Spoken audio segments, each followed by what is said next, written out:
The billionaire stood frozen in the doorway, his carefully constructed mask crumbling under the steady gaze of a woman who refused to move. She wasn't asking for money. She wasn't impressed by his wealth. She simply crossed her arms and said the 5 words that would change everything. When did you last feel okay? This is a story about a man who thought isolation was strength, and the stubborn waitress who proved him wrong. Stay until the end, hit that like button, and drop a comment with your city so I can see how far this story travels across the world.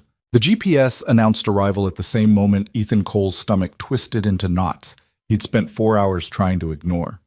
He sat in the driver's seat of his Mercedes, engine still running, staring at the modest 2-story house bathed in early evening light. Through the windows he could see movement, shadows of people laughing, talking, existing in that easy way he'd forgotten how to manage. The kind of casual happiness that felt like a foreign language now. His phone buzzed for the 3rd time in 10 minutes. Rachel again, his assistant. Mr. Cole, the Singapore investors moved the call to Monday morning.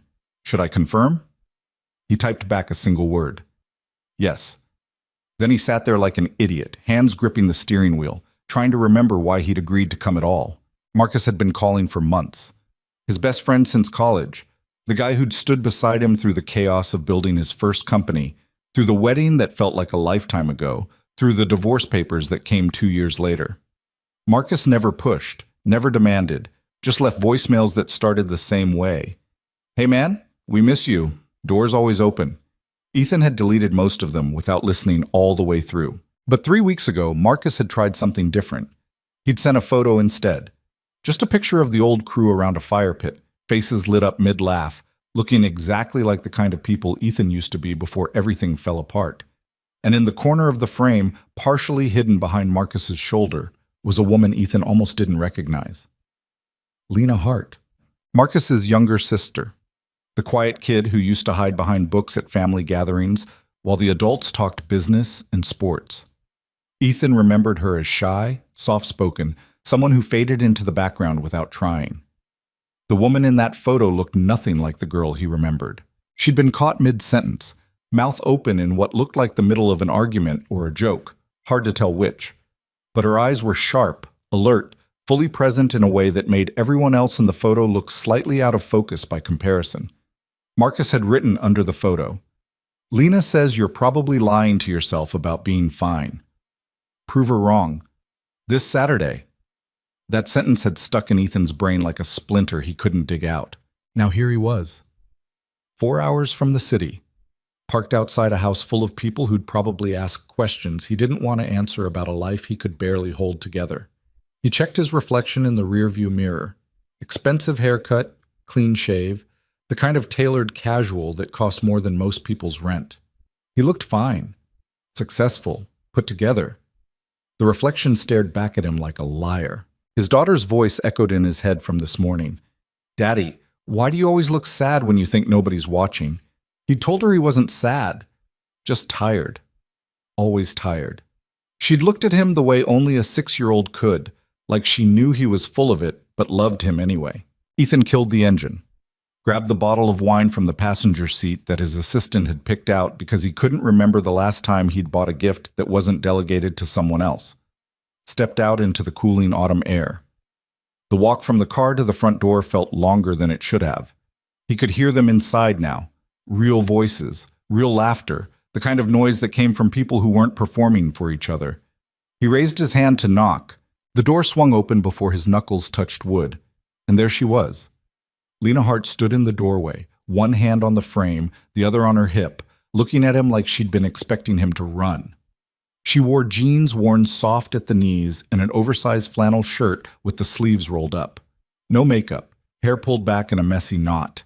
She looked tired in the way people who work too many jobs always look tired, like rest was something that happened to other people. But her eyes were steady, direct, the kind of look that didn't ask permission before seeing straight through you. "Ethan Cole," she said. Not a question, a statement. Like she was confirming something she'd already decided. "Lena." He tried for a smile, the one that worked in boardrooms and business dinners. "It's been a while. 6 years." She didn't move from the doorway, didn't step aside to let him in. "You look different." So do you. I grew up. She tilted her head slightly, studying him the way someone might study a puzzle missing obvious pieces. You, on the other hand, look like you're about 10 seconds away from getting back in that car and driving home. The smile faltered. I'm fine. That's what I thought you'd say. She still hadn't moved. Behind her, Ethan could see into the house. The living room was warm and cluttered in that lived-in way his penthouse would never be. Marcus was visible through the doorway, gesturing wildly while telling some story to a group of cousins. Someone was laughing so hard they had to sit down. Ethan felt the weight of the wine bottle in his hand. The carefully selected gift that was supposed to make him look thoughtful instead of desperate for an excuse to show up. Are you going to let me in? He asked. Lena's expression didn't change. That depends. On what? On whether you're going to actually be here or just pretend for a few hours before disappearing again. The words hit harder than they should have. Ethan felt his jaw tighten. I don't know what Marcus told you. He didn't tell me anything. She crossed her arms, settling into the doorway like she had all night. He didn't have to. I've watched you dodge his calls for 8 months. Watched him make excuses for why you can't make it to anything anymore. Watched him worry about you like you're some kind of lost cause he's not ready to give up on yet. I've been busy. Busy. She said it like the word tasted bad. Right, building empires, closing deals, very important billionaire stuff. It's not... He stopped. Started over. My life is complicated right now. Everyone's life is complicated, Ethan. That's not an excuse to disappear. I'm here, aren't I? Are you? She leaned against the doorframe, still blocking his path. Because from where I'm standing, you look like a man who showed up out of obligation and is already planning his exit strategy. He wanted to argue, wanted to tell her she was wrong, that she didn't know him well enough to make that call, that she had no right to stand there judging him when she had no idea what the past 2 years had been like. But the words stuck in his throat, because she wasn't wrong. Look, he said carefully, I appreciate the concern, but I really don't need a lecture from someone I barely know about how to handle my own life. Lena's expression shifted. Not anger. Something closer to disappointment. You're right. You don't know me. And I don't know you. Not anymore. She paused. But I know what it looks like when someone's drowning and pretending they're fine. I've seen it enough times to recognize the signs. I'm not drowning. Then when's the last time you admitted out loud that you weren't okay? The question landed like a punch. Ethan opened his mouth, closed it. Tried to remember the last time he'd said those words to anyone. His therapist, his assistant, Marcus, his daughter, himself. He came up blank. Lena watched him struggle with the silence. When she spoke again, her voice was quieter, less edge. You don't have to talk to me. I'm just the annoying sister blocking the door. But you drove 4 hours to get here, Ethan. That means some part of you wanted to show up. So before you walk inside and put on the mask for everyone else, I need you to decide if you're actually going to be present or if this is just another performance. Why do you care? Because Marcus cares, and watching him worry about you for months has been exhausting for everyone who loves him. She met his eyes without flinching. And maybe because I know what it's like to lose yourself in the mess of trying to survive. I wouldn't wish that on anyone. Something in her voice caught him off guard, a rawness that didn't match the steady way she stood there. I didn't come here to be psychoanalyzed, he said. Good. Because I'm not qualified.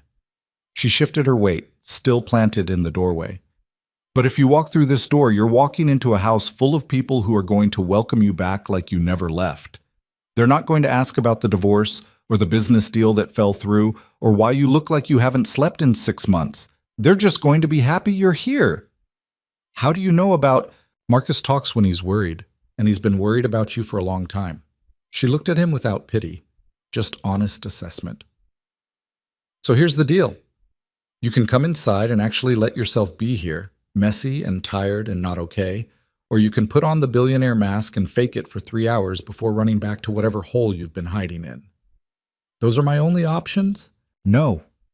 She stepped aside finally, clearing the doorway. You could also get back in your car and leave. Save everyone the disappointment when you ghost us again next month.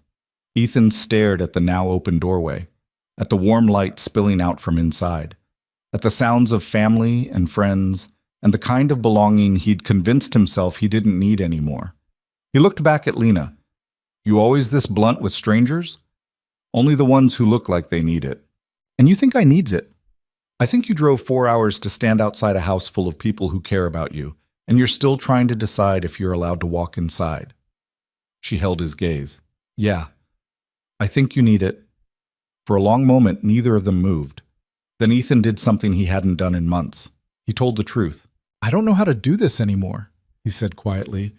"The whole showing up thing, being around people, pretending I'm not—" He stopped. The words felt too big, too honest. "Not falling apart?" Lena finished for him. He nodded. She didn't smile, didn't offer empty reassurance or tell him it would all be fine. She just stood there, this woman he barely knew, looking at him like his honesty wasn't something to be managed or fixed. "Then don't pretend," she said simply. "Just come inside and be honest. Even if honest looks like sitting quietly in the corner all night, even if it looks like leaving early because you can't handle it, just be real about it. And if I can't, then fake it until you figure it out. But at least fake it in here where people give a damn instead of alone in whatever sterile penthouse you've been hiding in." Despite everything, Ethan almost laughed. "You really don't hold back. Life's too short for polite lies." She gestured toward the inside. "You coming or not?" He looked down at the wine bottle still clutched in his hand. Expensive. Impersonal. The kind of gift that said, "I'm here," without actually meaning it. He held it out to her. "This is for whoever."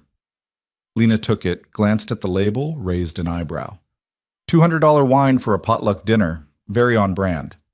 My assistant picked it out. Of course she did. She turned and walked inside, calling over her shoulder. "Try to look less terrified. You're making the dog nervous." Ethan followed her through the doorway. The warmth hit him first. Not just temperature, though the house was significantly warmer than the cooling evening outside, but the texture of it. The feeling of a space that had absorbed years of life and noise and people who belonged to each other. The entryway opened into a living room that looked nothing like the carefully designed spaces Ethan had grown accustomed to. Mismatched furniture, photos covering every available wall surface, a bookshelf that sagged under the weight of too many paperbacks, shoes kicked off by the door in a pile that suggested nobody cared about appearances. It felt like home in a way his penthouse never had. "Ethan!" Marcus appeared from the kitchen, grinning like someone had just told him the best news of his life. He crossed the room in 3 long strides and pulled Ethan into a hug that felt more genuine than any business handshake Ethan had participated in all year. "Man, I can't believe you actually came." Ethan managed a smile that felt almost real. "Yeah, well, figured I should probably show my face before you sent a search party." "I was getting close." Marcus stepped back, hands on Ethan's shoulders, looking at him with the kind of concern friends tried to hide behind casual conversation. "You look good." It was a lie. They both knew it. "You look the same," Ethan said, which was mostly true. Marcus had maybe a few more gray hairs, a few more laugh lines, but he still had that easy energy Ethan had always envied. The kind of person who moved through the world without carrying the weight of it. "Come on, everyone's in the kitchen. Fair warning, Aunt Carol's already 3 glasses deep and asking invasive questions about everyone's love life, so prepare yourself." Lena had disappeared somewhere into the house. Ethan found himself scanning for her without meaning to. Marcus led him through to the kitchen, where chaos reigned in the form of too many people trying to cook in too small a space. The table was covered with dishes in various states of preparation. Someone had apparently attempted homemade bread and failed spectacularly. There was flour everywhere. Ethan recognized most of the faces. Cousins he'd met at Marcus's wedding. College friends who'd stuck around longer than most people managed. A few new additions he didn't know. They welcomed him back into the fold like he'd only been gone a week instead of ghosting them for the better part of a year. Nobody asked about the divorce. Nobody mentioned the failed business deal that had cost him $40 million and a partnership he'd spent 5 years building. Nobody treated him like the broken thing he felt like most days. They just made room for him at the counter and handed him a beer and kept talking like his presence wasn't remarkable. It should have felt good. Instead, it felt disorienting. Ethan had spent so long building walls that he'd forgotten what it felt like when people didn't require them. "Here." Someone pressed a knife and a cutting board into his hands. "Make yourself useful." He looked down at the pile of vegetables. What am I making? Salad. Don't overthink it. Just chop things. So he chopped things. Around him, conversations flowed and overlapped. Arguments about whether the pasta was done. Debates about whose turn it was to set the table. Someone told a story about their kid's disastrous school play that had everyone laughing. The kind of mundane family chaos that Ethan's life had no room for anymore. He found himself relaxing slightly. Not much, but enough that his shoulders dropped half an inch from where they'd been tensed up near his ears. Lena reappeared carrying plates, moving through the kitchen with the easy efficiency of someone who knew where everything lived. She didn't look at him, but Ethan got the sense she was aware of exactly where he stood in the room. Dinner was served in shifts because there weren't enough chairs for everyone to sit at once. Ethan ended up at the table with Marcus, two cousins he vaguely remembered, and an older woman who introduced herself as Margaret, Marcus's aunt on his mother's side. The food was good in that imperfect homemade way. Nothing like the restaurants Ethan usually ate at, where every dish was plated like art and tasted like someone was trying too hard. This was just food, pasta that was slightly overcooked, bread that hadn't risen properly but tasted fine anyway, salad with too much dressing because someone got distracted mid-pour. It was perfect. So, Ethan, Margaret said, fixing him with sharp eyes that reminded him uncomfortably of Lena's earlier assessment. Marcus tells us you've been busy with work. There it was, the opening he'd been expecting, the moment where someone would start digging into why he'd disappeared. Yeah, he said carefully. It's been a challenging year. I bet. She didn't elaborate, just left the statement hanging there, inviting him to fill the silence if he wanted to. He didn't. She nodded like that was answer enough and changed the subject to something about her garden. The meal continued. People talked over each other, passed dishes, told stories that required dramatic reenactments, normal family dinner chaos. Ethan felt like an anthropologist observing a culture he used to understand but had somehow become foreign. After dinner, people scattered. Some headed outside to the back porch. Others clustered in the living room around a card game that apparently had been going on for 3 family gatherings, now with increasingly complicated rules. Marcus pulled Ethan aside. You doing okay? I know this is probably a lot. I'm fine. The words came out automatic, rehearsed. Marcus looked at him for a long moment. Lena said you'd say that. Lena seems to have a lot of opinions about me. She's protective. Don't take it personally. Marcus hesitated. She's had a rough couple years, lost her mom. Been taking care of her grandmother and her nephew basically on her own. Works herself half to death between 2 jobs. I think she recognizes the signs of someone burning out because she's been there. Ethan felt something uncomfortable twist in his chest. Guilt, maybe. Or recognition. I didn't know about her mom, he said. Yeah, cancer. 2 years ago. It was brutal. Marcus rubbed the back of his neck. Lena basically put her whole life on hold to take care of her. By the time Mom passed, Lena had dropped out of grad school, lost her apartment, burned through her savings. She's been rebuilding ever since. She seems like she's holding it together. She's good at pretending. Marcus gave him a meaningful look. Takes one to know one, right? Before Ethan could respond, someone called Marcus back to settle a dispute about card game rules. Ethan found himself standing alone in the hallway, holding a beer he'd barely touched, listening to the sounds of life happening around him. He should leave, make an excuse about early morning meetings or his daughter's schedule. Thank Marcus for dinner and promise to stay in touch this time, another lie they'd both pretend to believe. Instead, he drifted toward the kitchen. Lena stood at the sink washing dishes while music played softly from a speaker on the counter. Old soul music, the kind his mom used to play on Sunday mornings. She didn't turn around when he entered, but her shoulders shifted slightly, acknowledging his presence without inviting conversation. Ethan picked up a dish towel, started drying the clean plates she'd stacked on the counter. They worked in silence for a while, just the sound of running water and Etta James singing about heartbreak. You don't have to help, Lena said finally. I know. Most people escape to the porch or the living room. Avoid the cleanup. I'm not most people. She glanced at him sideways. No, I guess you're not. More silence. Not uncomfortable. Just present. Thank you, Ethan said quietly. For what? For the doorway thing. Earlier. He set down a dried plate. You were right. I was already planning my exit. And now? Now I'm here. He paused. I'm not sure what I'm doing, but I'm here. Lena shut off the water, dried her hands on her jeans, turned to face him properly. That's enough, she said, being here. Even if it's messy, even if you don't have it figured out. I'm a 32-year-old billionaire who can barely get through dinner without having an existential crisis. I think messy might be an understatement. The corner of her mouth twitched, almost a smile. At least you're honest about it now. Only because you didn't give me another option. Someone had to call you out. She leaned against the counter, studying him with that same direct gaze from earlier. You can't spend your whole life hiding behind success and pretending that's the same thing as being okay. Is that what you think I'm doing? Isn't it? Ethan wanted to argue. Wanted to explain that she didn't understand the pressure, the expectations, the weight of building something from nothing and then watching it crack apart anyway. But the words felt hollow before he could say them. I have a daughter, he said instead. She's 6, smart as hell. Asks questions I don't know how to answer. He stared at the plate in his hands. This morning she asked me why I always look sad when I think nobody's watching. Lena's expression softened. What did you tell her? That I'm just tired. And? And she didn't believe me. He set the plate down carefully. She's 6 years old and she can already tell when I'm lying. What kind of father does that make me? The human kind. Lena's voice was gentle. Kids are smarter than we give them credit for.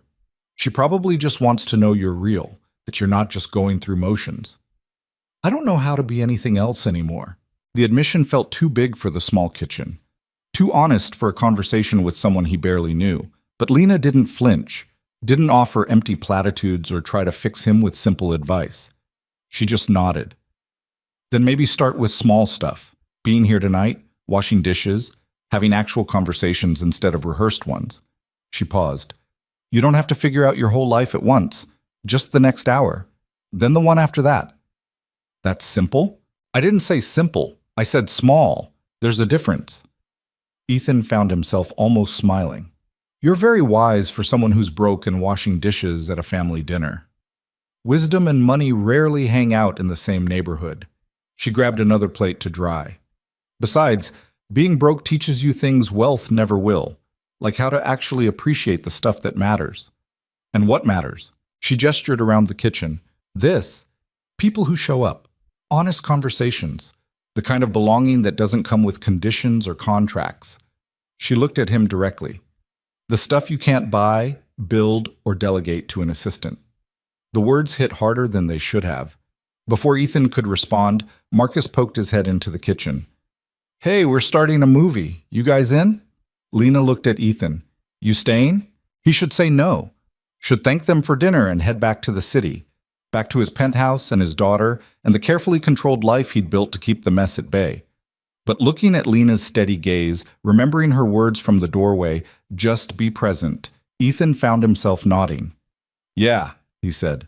I'll stay. Marcus grinned. Perfect. Fair warning. Aunt Carol picked the movie, so it's probably going to be some weird indie thing with subtitles and no plot. They ended up crammed into the living room, bodies arranged across couches and floor cushions and folding chairs brought in from the garage. Ethan found himself wedged between Marcus and a cousin whose name he'd already forgotten, with Lena sitting cross-legged on the floor near his feet. The movie was exactly as Marcus predicted. Slow-paced, subtitled, the kind of film that valued mood over narrative. Normally, Ethan would have been checking his phone within 15 minutes, planning tomorrow's meetings, responding to emails that could wait but felt urgent anyway. Instead, he just watched. Not really the movie, but the people around him. The way Marcus's aunt kept providing commentary until someone threw a pillow at her. The way 2 of the younger cousins fell asleep on each other's shoulders halfway through. The way Lena laughed at a joke in the film that Ethan didn't quite catch, but the sound of her laughter made him smile anyway. It felt normal, unremarkable. The kind of ordinary moment that people with normal lives probably took for granted. For Ethan, it felt revolutionary. When the movie ended, people started dispersing. Some headed home. Others claimed bedrooms upstairs.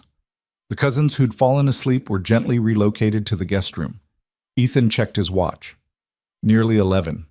He should go, drive back to the city, get home before midnight. You're not driving back tonight.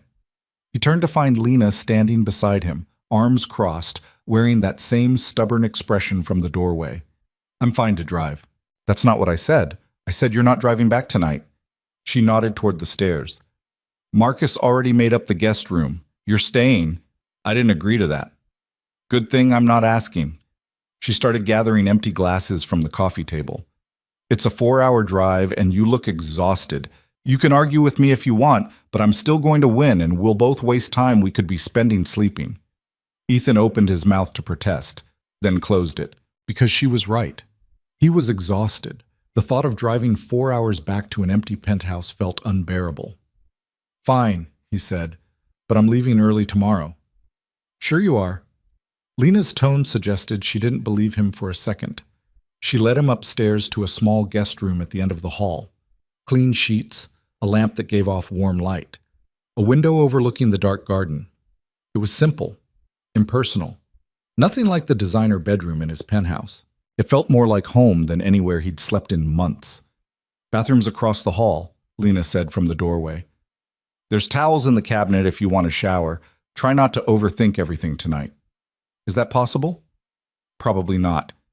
But try anyway. She started to leave, then paused. Ethan? Yeah? I'm glad you stayed. Before he could respond, she was gone. Ethan stood in the quiet room, listening to the house settle around him. Distant voices, someone brushing their teeth, the old house creaking like it was stretching after a long day. He sat on the edge of the bed. Then, for the first time in months, Ethan Cole let himself feel everything he'd been running from.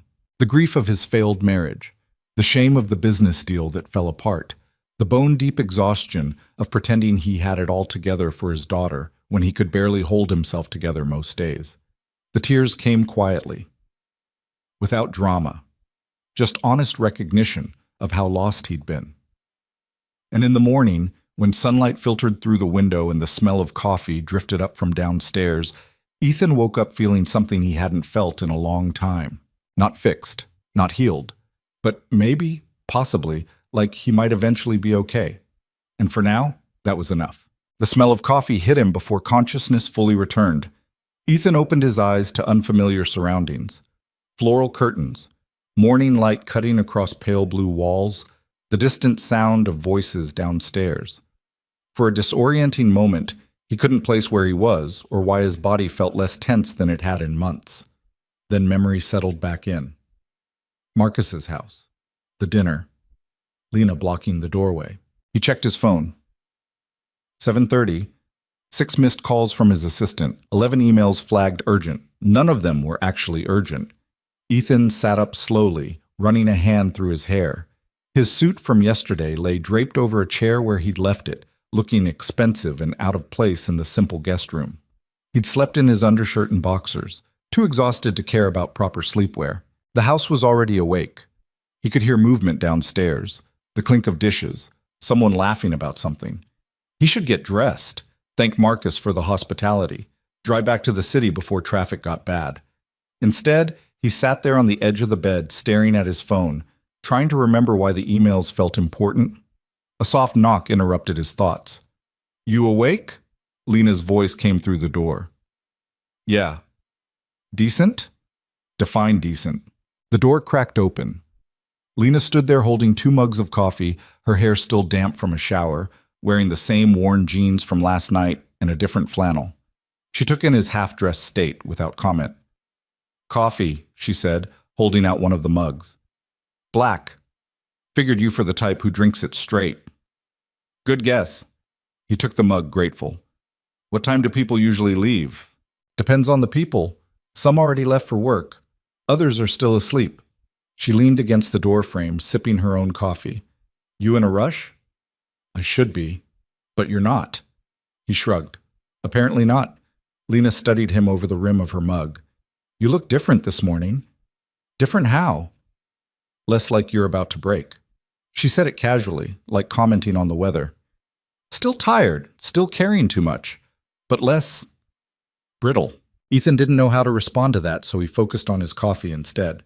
It was good, strong, the kind that actually tasted like coffee instead of the overpriced burnt nonsense his assistant ordered from the place near his office. "Breakfast is happening downstairs if you're interested," Lena said. "Fair warning, it's chaotic. Marcus is attempting pancakes despite having no pancake-making skills whatsoever. Aunt Margaret is criticizing his technique. One of the cousins brought their toddler, who's currently having opinions about everything very loudly." "Sounds exhausting." "It is." She smiled slightly, but in a good way, the kind of exhausting that comes from being around people instead of problems. Before Ethan could process that, she pushed off the doorframe. "Get dressed. Come down when you're ready. Or don't. Nobody's keeping score." She left, pulling the door closed behind her. Ethan sat there for another minute, drinking coffee and staring at his phone. His assistant had sent a follow-up text. "Mr. Cole, please confirm you received the meeting notes. Singapore team is waiting." He typed back, "Received.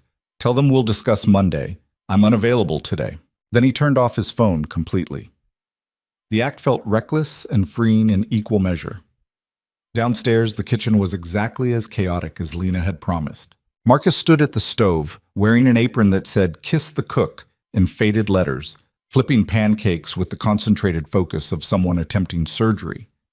Aunt Margaret sat at the kitchen table, offering unsolicited advice about heat distribution and batter consistency while reading a newspaper. A toddler, maybe 3 years old, sat in a high chair, banging a spoon against the tray and shouting "more" at random intervals. Lena stood at the counter, slicing fruit with efficient precision. "Ethan!" Marcus spotted him first, grinning like they were old college roommates instead of friends who'd barely spoken in months. "You survived the night. I wasn't sure you'd stick around." "Your sister made a compelling argument about not driving tired." "My sister makes compelling arguments about everything. It's annoying." Marcus gestured with the spatula. "Pancakes are almost ready. Grab a seat." The toddler chose that moment to fling the spoon across the room. It clattered against the cabinet near Ethan's head. "Sorry." A woman Ethan vaguely recognized rushed over to retrieve it. "He's in a throwing phase. We're working on it." "No worries." Ethan bent down, picked up the spoon, handed it back. The toddler immediately threw it again. "Okay, new strategy." The woman, Sarah, Ethan remembered now, one of Marcus's cousins, removed all throwable objects from the high chair's vicinity. "You're getting Cheerios and nothing else until you learn physics doesn't work that way." Ethan found himself smiling despite everything. He grabbed a seat at the table next to Aunt Margaret, who glanced up from her newspaper long enough to say, "Coffee's fresh if you need more." "I'm good, thank you." She nodded and went back to the crossword puzzle she'd been working on. The normalcy of it felt surreal, like he'd stepped into someone else's life temporarily, someone whose biggest problem was whether the pancakes would turn out okay. Lena brought over a plate of sliced strawberries and melon, setting it in the center of the table. "Fruit's ready. Marcus, you need to flip that one before it burns." "I know what I'm doing." "You really don't." "I've made pancakes before." "Burning frozen ones in a toaster oven doesn't count." Marcus flipped the pancake with exaggerated flair. It landed perfectly. He pointed the spatula at Lena triumphantly. "See? Skills. One decent flip doesn't erase the 3 you burned earlier. Those were practice rounds. You can't practice your way through an entire box of mix." Watching them bicker felt like watching a well-rehearsed play, the kind of sibling dynamic built over years of shared history and mutual affection disguised as insults. Ethan had been an only child. He'd never had this, the comfortable rhythm of people who knew each other well enough to argue without malice. Breakfast was served in the same chaotic fashion as dinner had been. Pancakes that varied wildly in quality. Fruit. Bacon that was slightly too crispy. Orange juice in a pitcher that didn't match any of the glasses. People ate standing up, sitting down, moving between conversations like water finding its level. Ethan ended up with a plate of food he hadn't asked for, sitting between Marcus and a cousin whose name he still couldn't remember, listening to Aunt Margaret explain her strategy for the New York Times crossword. "The trick is to start with the small words," she was saying. "Everyone wants to solve the big impressive answers first, but those are designed to be difficult. The 3-letter words are your foundation. Build from there." "Sounds like business strategy," Ethan found himself saying. "Handle the fundamentals before tackling the complicated stuff." Margaret looked at him with sharp eyes. Exactly, though most people ignore that advice in both crosswords and life. Present company included? Especially present company. She took a sip of coffee. Marcus says you run a tech company. Used to, sort of. It's complicated. Most worthwhile things are. She went back to her puzzle. Doesn't mean they're not worth figuring out. Ethan wasn't sure if they were still talking about crosswords. After breakfast, people scattered again. Marcus disappeared to help his cousin wrangle the toddler. Aunt Margaret claimed the porch with her newspaper. Others drifted toward various corners of the house. Ethan found himself alone in the kitchen with Lena again, falling into the same rhythm they'd established last night, him drying dishes while she washed. You don't have to keep helping, Lena said, echoing her words from the previous evening. Maybe I want to. Why? Good question. Ethan considered it while drying a plate. Because it feels normal, simple. I spend most of my time in meetings where everyone's performing some version of themselves they think I want to see. This is just washing dishes? The bar for your life satisfaction is concerningly low. You'd be surprised how rare simple actually is when you have money. Lena handed him another wet plate. Money doesn't complicate things. People's relationship to money does. Spoken like someone who's never had to manage investors, board members, and employees who all want different things from you simultaneously. Spoken like someone who's never had to choose between paying rent and buying groceries. She said it without bitterness, just fact. Different problems, same underlying question. Which is? What actually matters when everything else gets stripped away? Ethan set down the plate. And what's your answer? Lena was quiet for a moment, hands still in the soapy water. People who show up, work that means something, even if it doesn't pay much, making it through hard days and still finding reasons to try again tomorrow. She glanced at him. The stuff that doesn't look impressive on paper, but keeps you human. Sounds exhausting. It is. She pulled the plug, watching the water drain. But it's real, and I'll take real and exhausting over fake and comfortable any day. Even when real means struggling? Especially then. She dried her hands on a towel. Struggling means you're still fighting. Comfortable means you've stopped trying. Ethan leaned against the counter, studying her. You're very sure about things. I'm sure about some things, uncertain about most, but I've learned to tell the difference. She met his eyes. You, on the other hand, seem uncertain about everything while pretending to be sure about all of it. Thanks for the psychoanalysis. You're welcome. She tossed him the towel. Come on. I want to show you something. She led him through the house to a back door he hadn't noticed before, out into the garden he'd glimpsed from the guest room window last night. In daylight, it was bigger than he'd realized. Not manicured or designed, just a sprawling space where nature had been gently encouraged rather than controlled. Wildflowers mixed with vegetable plants. A wooden bench sat under an old oak tree.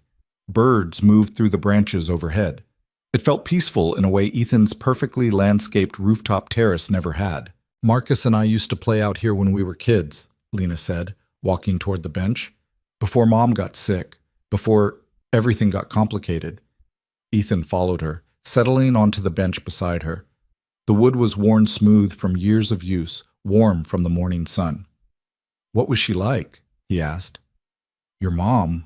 Lena smiled, though something sad flickered behind it. Strong, stubborn, terrible at asking for help even when she desperately needed it. She paused. Kind of like someone else I know. Subtle. I don't do subtle.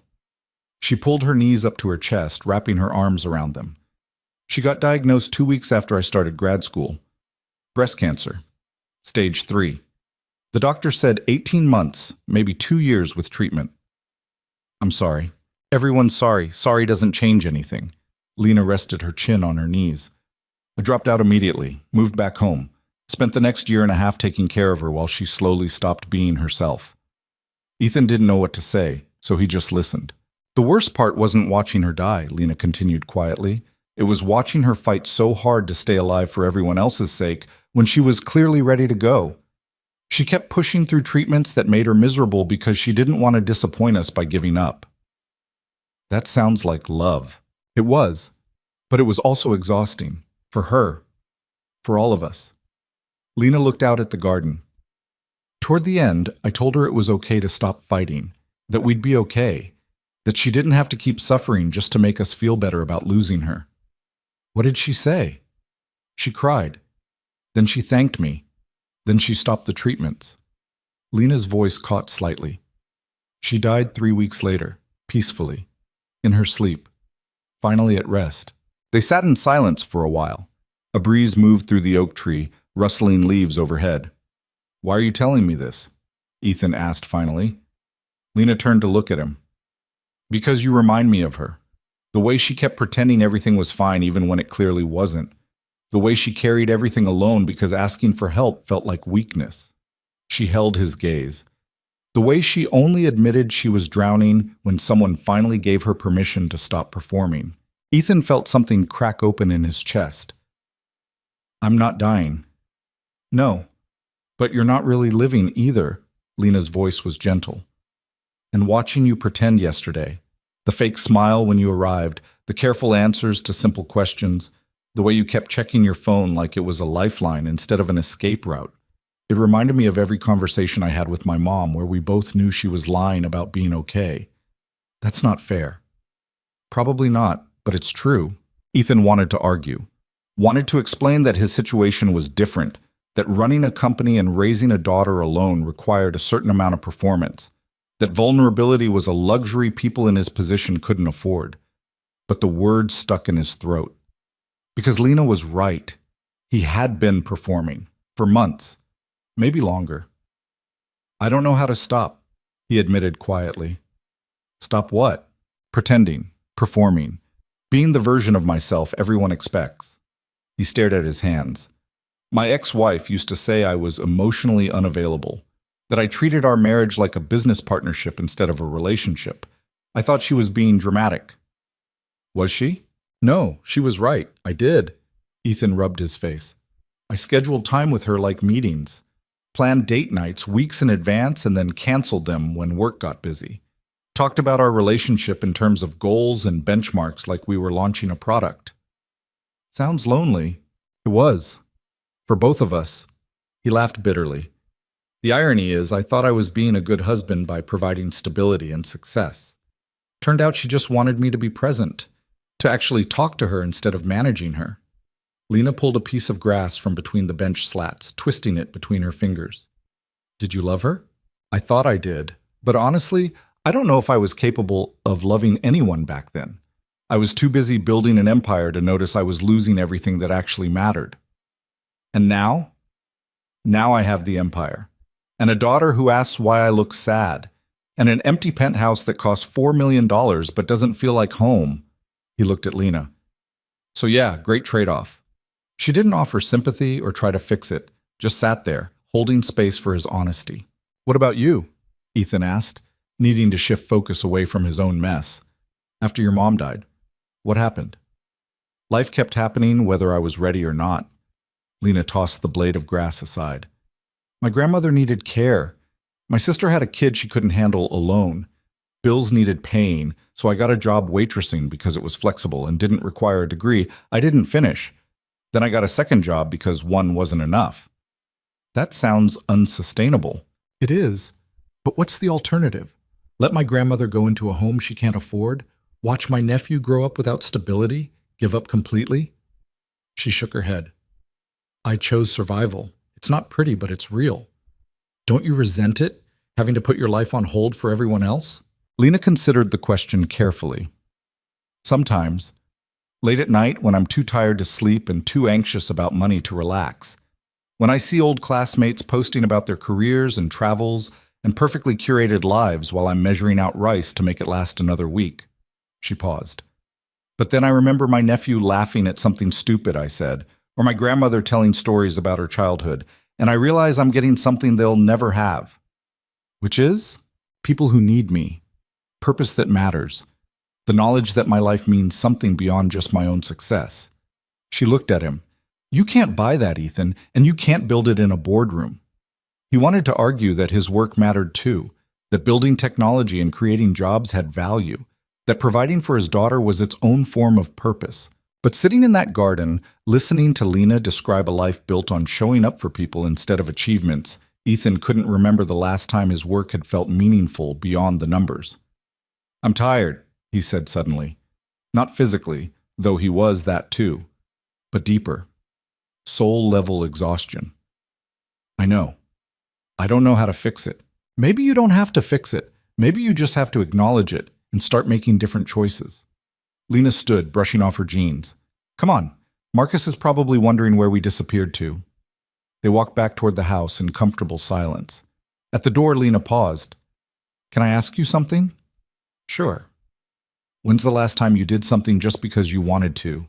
Not because it was strategic or necessary or good for business, just because it made you happy?" Ethan thought about it, really thought about it. He came up blank. Lena nodded like that was the answer she'd expected. Something to think about. Back inside, Marcus had corralled a group for a board game that apparently required teams and elaborate rules. Ethan got drafted onto Marcus's team, along with two cousins. Lena ended up on the opposing side with Aunt Margaret and Sarah. The game devolved into chaos within 20 minutes. Arguments about rule interpretations, accusations of cheating, laughter that made it impossible to focus. Ethan couldn't remember the last time he'd laughed that hard. They played for hours. One game turned into 3. People kept joining and dropping out. Snacks appeared and disappeared. Aunt Margaret proved to be ruthlessly competitive in ways that kept everyone off balance. At some point, Ethan stopped thinking about the emails piling up on his turned-off phone. Stopped planning his exit. Stopped performing. He just played. And for the first time in longer than he could remember, Ethan felt like himself instead of the carefully constructed version he'd been maintaining. Afternoon drifted into evening. People started talking about dinner plans. Marcus suggested ordering pizza since nobody felt like cooking after the breakfast chaos. "I should probably head out," Ethan said, though the words lacked conviction. "Should you?" Marcus asked. "Or are you just saying that because you think you should?" Ethan didn't have a good answer. Lena appeared beside him, carrying empty glasses from the game. "Stay for dinner, leave after if you want, but at least eat first." It wasn't really a question. "You're very pushy," Ethan said. "Someone has to be. You're very good at running away." She had him there. Dinner was pizza eaten straight from boxes while people argued about what movie to watch. Ethan ended up on the floor again, back against the couch, with a paper plate balanced on his knee. It was chaotic and imperfect, and nothing like the carefully planned meals he usually ate alone in his penthouse. It was also the best dinner he'd had in months. Later, after the movie ended and people started heading to bed, Ethan found himself in the kitchen again. This time just him and Marcus cleaning up the pizza boxes and empty glasses. "You doing okay?" Marcus asked. "I know this is probably a lot after being isolated for so long." "I'm good." The words came out automatic, but this time they felt closer to true. Marcus studied him. "Lena's been giving you the full treatment, huh? Is that what we're calling it?" "She does that, sees through people's bullshit immediately and refuses to let them hide." Marcus smiled. "Drove our mom crazy when Lena was a teenager. She couldn't get away with anything because Lena would just call her out directly." "Where does she get that from?" "Dad? Probably. He was a therapist before he died. Very direct, very honest, very incapable of small talk." Marcus tossed a pizza box into recycling. "Lena inherited all of that plus Mom's stubbornness. It's a dangerous combination. She's been through a lot." "Yeah, more than most people could handle." Marcus leaned against the counter. "After Mom died, I thought Lena might break. She'd already given up so much, grad school, her relationship, her savings, her whole future basically, to take care of Mom, and then to have it end anyway, to lose her after sacrificing everything." He shook his head. "But she didn't break. She just kept going, found work, took care of Grandma, helped Sarah with her kid, just kept showing up." "That takes strength." "It does, but it also costs her. She works herself to exhaustion, never asks for help, pretends she's fine when she's clearly drowning." Marcus gave Ethan a meaningful look. "Sound familiar?" "She compared me to your mom earlier." "Yeah, that sounds like Lena. Brutally honest, even when it stings." Marcus grabbed 2 beers from the fridge, handed one to Ethan. "But she's not wrong. You both have that same tendency to carry everything alone until you collapse." Ethan twisted the cap off the beer. "I'm not collapsing." "No. You're just shutting yourself away from everyone who cares about you and pretending you're fine while your kid worries about why you look sad. Marcus took a drink. Totally different. When did you get so confrontational? When my best friend disappeared for 8 months and stopped answering my calls. Marcus's voice was gentle but firm. I've been worried about you, man. We all have. But you wouldn't let anyone in. I didn't want to burden anyone. That's not your call to make. You don't get to decide what's a burden for other people. Marcus set down his beer. I've known you for 15 years.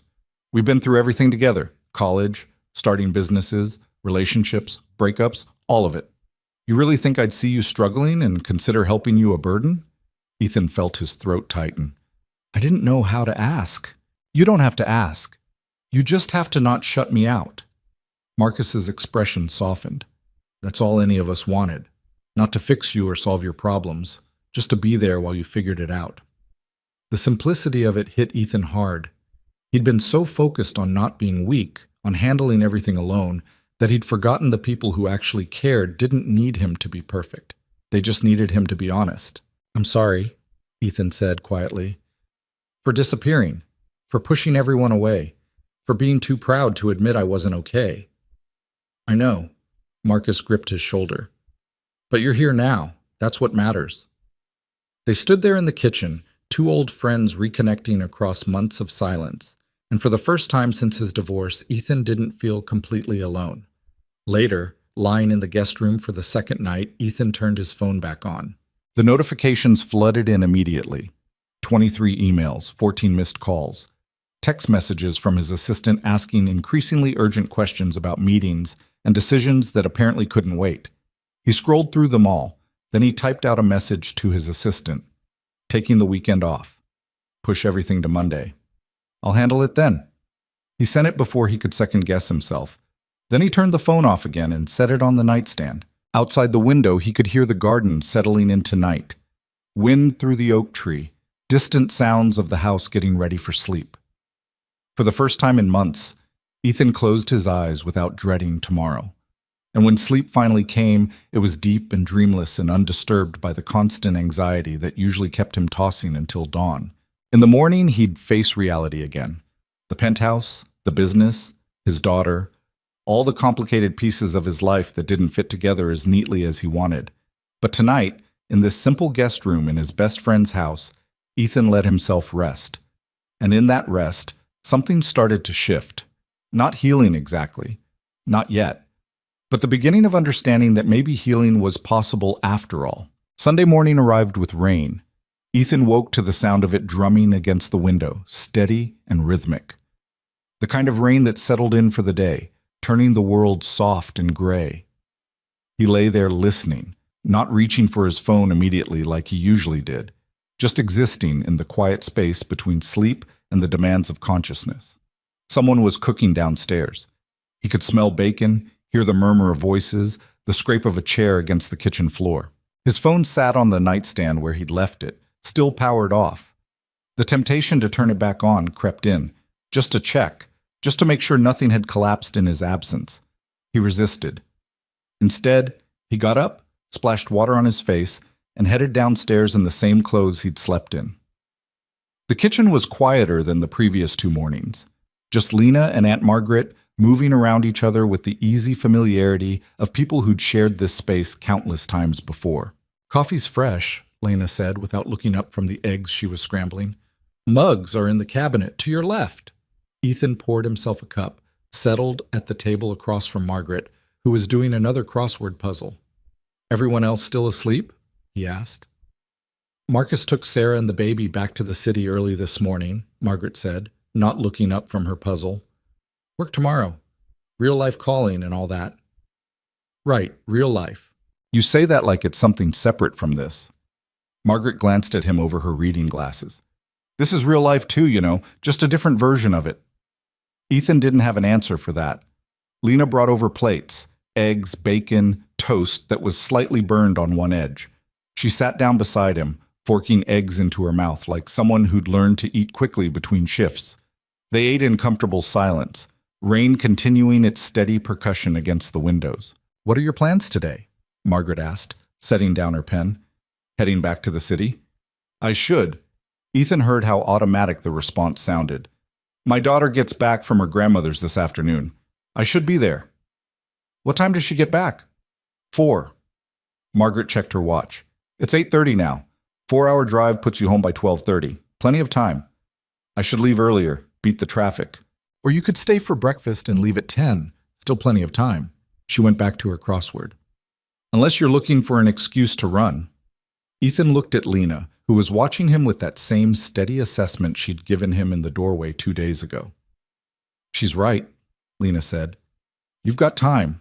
Unless being here is that unbearable. It's not unbearable. Then stay. She said it simply, not demanding, just offering. So he stayed. After breakfast, Margaret disappeared upstairs with a book. Lena started clearing dishes, and Ethan fell into the now familiar rhythm of drying beside her. The rain had settled into a steady drone, the kind of weather that made everything feel slower, softer around the edges. Can I ask you something? Ethan said, breaking the silence. You're going to anyway. Why do you keep helping me? You don't know me. You have your own problems. But you've spent this whole weekend basically forcing me to be honest about my life. Lena rinsed a plate, handed it to him. You want the real answer or the polite one? Reals. Because watching you pretend reminded me of every mistake I made after Mom died. She kept washing dishes, not looking at him. I spent 6 months telling everyone I was fine, that I didn't need help, that I could handle everything alone, and I almost destroyed myself trying to prove it. What changed? I ended up in the emergency room at 2 in the morning because I'd been so exhausted I'd passed out at work and hit my head on the way down. She touched her temple absently, like the memory still lived there. Concussion, dehydration, borderline malnutrition because I'd been skipping meals to save money. The doctor asked me who I could call, and I realized I'd pushed away everyone who would have come. Ethan set down the plate. What did you do? Called Marcus. Cried for about an hour straight. Let him help me figure out a schedule that didn't involve working myself to death. She pulled the plug, watching the water drain. It didn't fix everything. I still struggle. Still work too much. Still lie awake at night worrying about money. But at least I'm not doing it completely alone anymore. And you see me making the same mistakes. I see you drowning while pretending you're swimming. Yeah. She dried her hands, turned to face him. Look, I get it. Asking for help feels like admitting defeat, like you're not strong enough to handle your own life. But that's bullshit, Ethan. Strength isn't carrying everything alone. It's knowing when you need someone to help carry the weight. That sounds nice in theory. It's harder in practice. I know. She leaned against the counter. But the alternative is what? Keep isolating yourself until your kid grows up wondering why her dad was always there physically but never actually present? The words hit like a physical blow. That's not fair. No, but it's true. Lena's voice was gentle despite the harshness of what she was saying. You drove 4 hours to get here, Ethan. You stayed 2 nights when you planned to leave after dinner. You turned off your phone and actually relaxed for the first time in who knows how long. What does that tell you? That I'm avoiding my real life? Or that your real life has become so unbearable that a weekend with strangers feels like relief? She held his gaze. Maybe the problem isn't that you're here. Maybe it's what you're going back to. Ethan wanted to argue, wanted to defend the life he'd built, the success he'd achieved, the carefully structured existence that looked perfect from the outside. But standing in that kitchen with rain falling outside and dishes drying on the counter, he couldn't find the words, because Lena was right. His real life had become unbearable. Not in dramatic ways, no crisis, no catastrophe, just the slow suffocation of going through motions without meaning, of achieving success that felt hollow, of being surrounded by people who needed things from him but never actually saw him. I don't know how to fix it, he said quietly. Then don't fix it. Just start changing it. Small things, one decision at a time. Lena moved toward the coffee pot, refilling her mug. You want more? He held out his mug. She poured. Like what? He asked. What small things? Like actually taking weekends off instead of working 7 days a week. Like hiring people you trust so you're not micromanaging every detail. Like spending time with your daughter that isn't scheduled around conference calls. She added cream to her coffee. Like maybe calling your best friend once in a while instead of avoiding him for 8 months. I didn't know where to start. So start now. Start small. Start imperfect. She took a sip, watching him over the rim. You don't have to have it all figured out, Ethan. You just have to stop pretending you already do. They moved to the living room, settling into opposite ends of the couch, while rain blurred the windows. The house felt different with most people gone, quieter, more intimate. Lena curled up in this corner, feet tucked under her, nursing her coffee. Ethan sat at the other end, suddenly aware of how much space existed between them, and how little it felt like. Tell me about your daughter, Lena said. What's she like? Ethan felt his expression soften automatically. She's 6. Smart as hell. Asks questions that would stump most adults. Last week she wanted to know why people cry when they're happy if crying is supposed to mean you're sad. What did you tell her? That emotions are complicated and sometimes our bodies don't know how to express them properly. He smiled despite himself. She thought about it for a minute, then asked if that's why I always look confused. Lena laughed. She sounds perceptive. Too perceptive. She notices everything. Like this morning when she asked why I look sad when I think nobody's watching. He stared into his coffee. I didn't have a good answer because I didn't realize I was doing it. Kids see what we hide from everyone else. Yeah, it's terrifying. It's honest. Lena shifted position, getting more comfortable. What does she like to do, besides asking existential questions? She draws, constantly. Fills entire notebooks with pictures of animals and space and whatever random thing caught her attention that day. Ethan found himself smiling wider. Last month, she drew a series of what she called sad businessmen that were basically stick figures in suits looking miserable. When I asked her about it, she said she was drawing all the people she sees on my office floor. Ouch, right? 6 years old and already noticing the corporate soul-crushing? He shook his head. She wants to be an artist when she grows up, or a veterinarian, or sometimes an astronaut. It changes daily. Must be nice to believe you can be anything. Must be. Ethan looked at Lena. What did you want to be before everything happened? She considered the question, finger tracing the rim of her mug. A therapist, actually. Like my dad. That's what I was studying before I dropped out. Clinical psychology.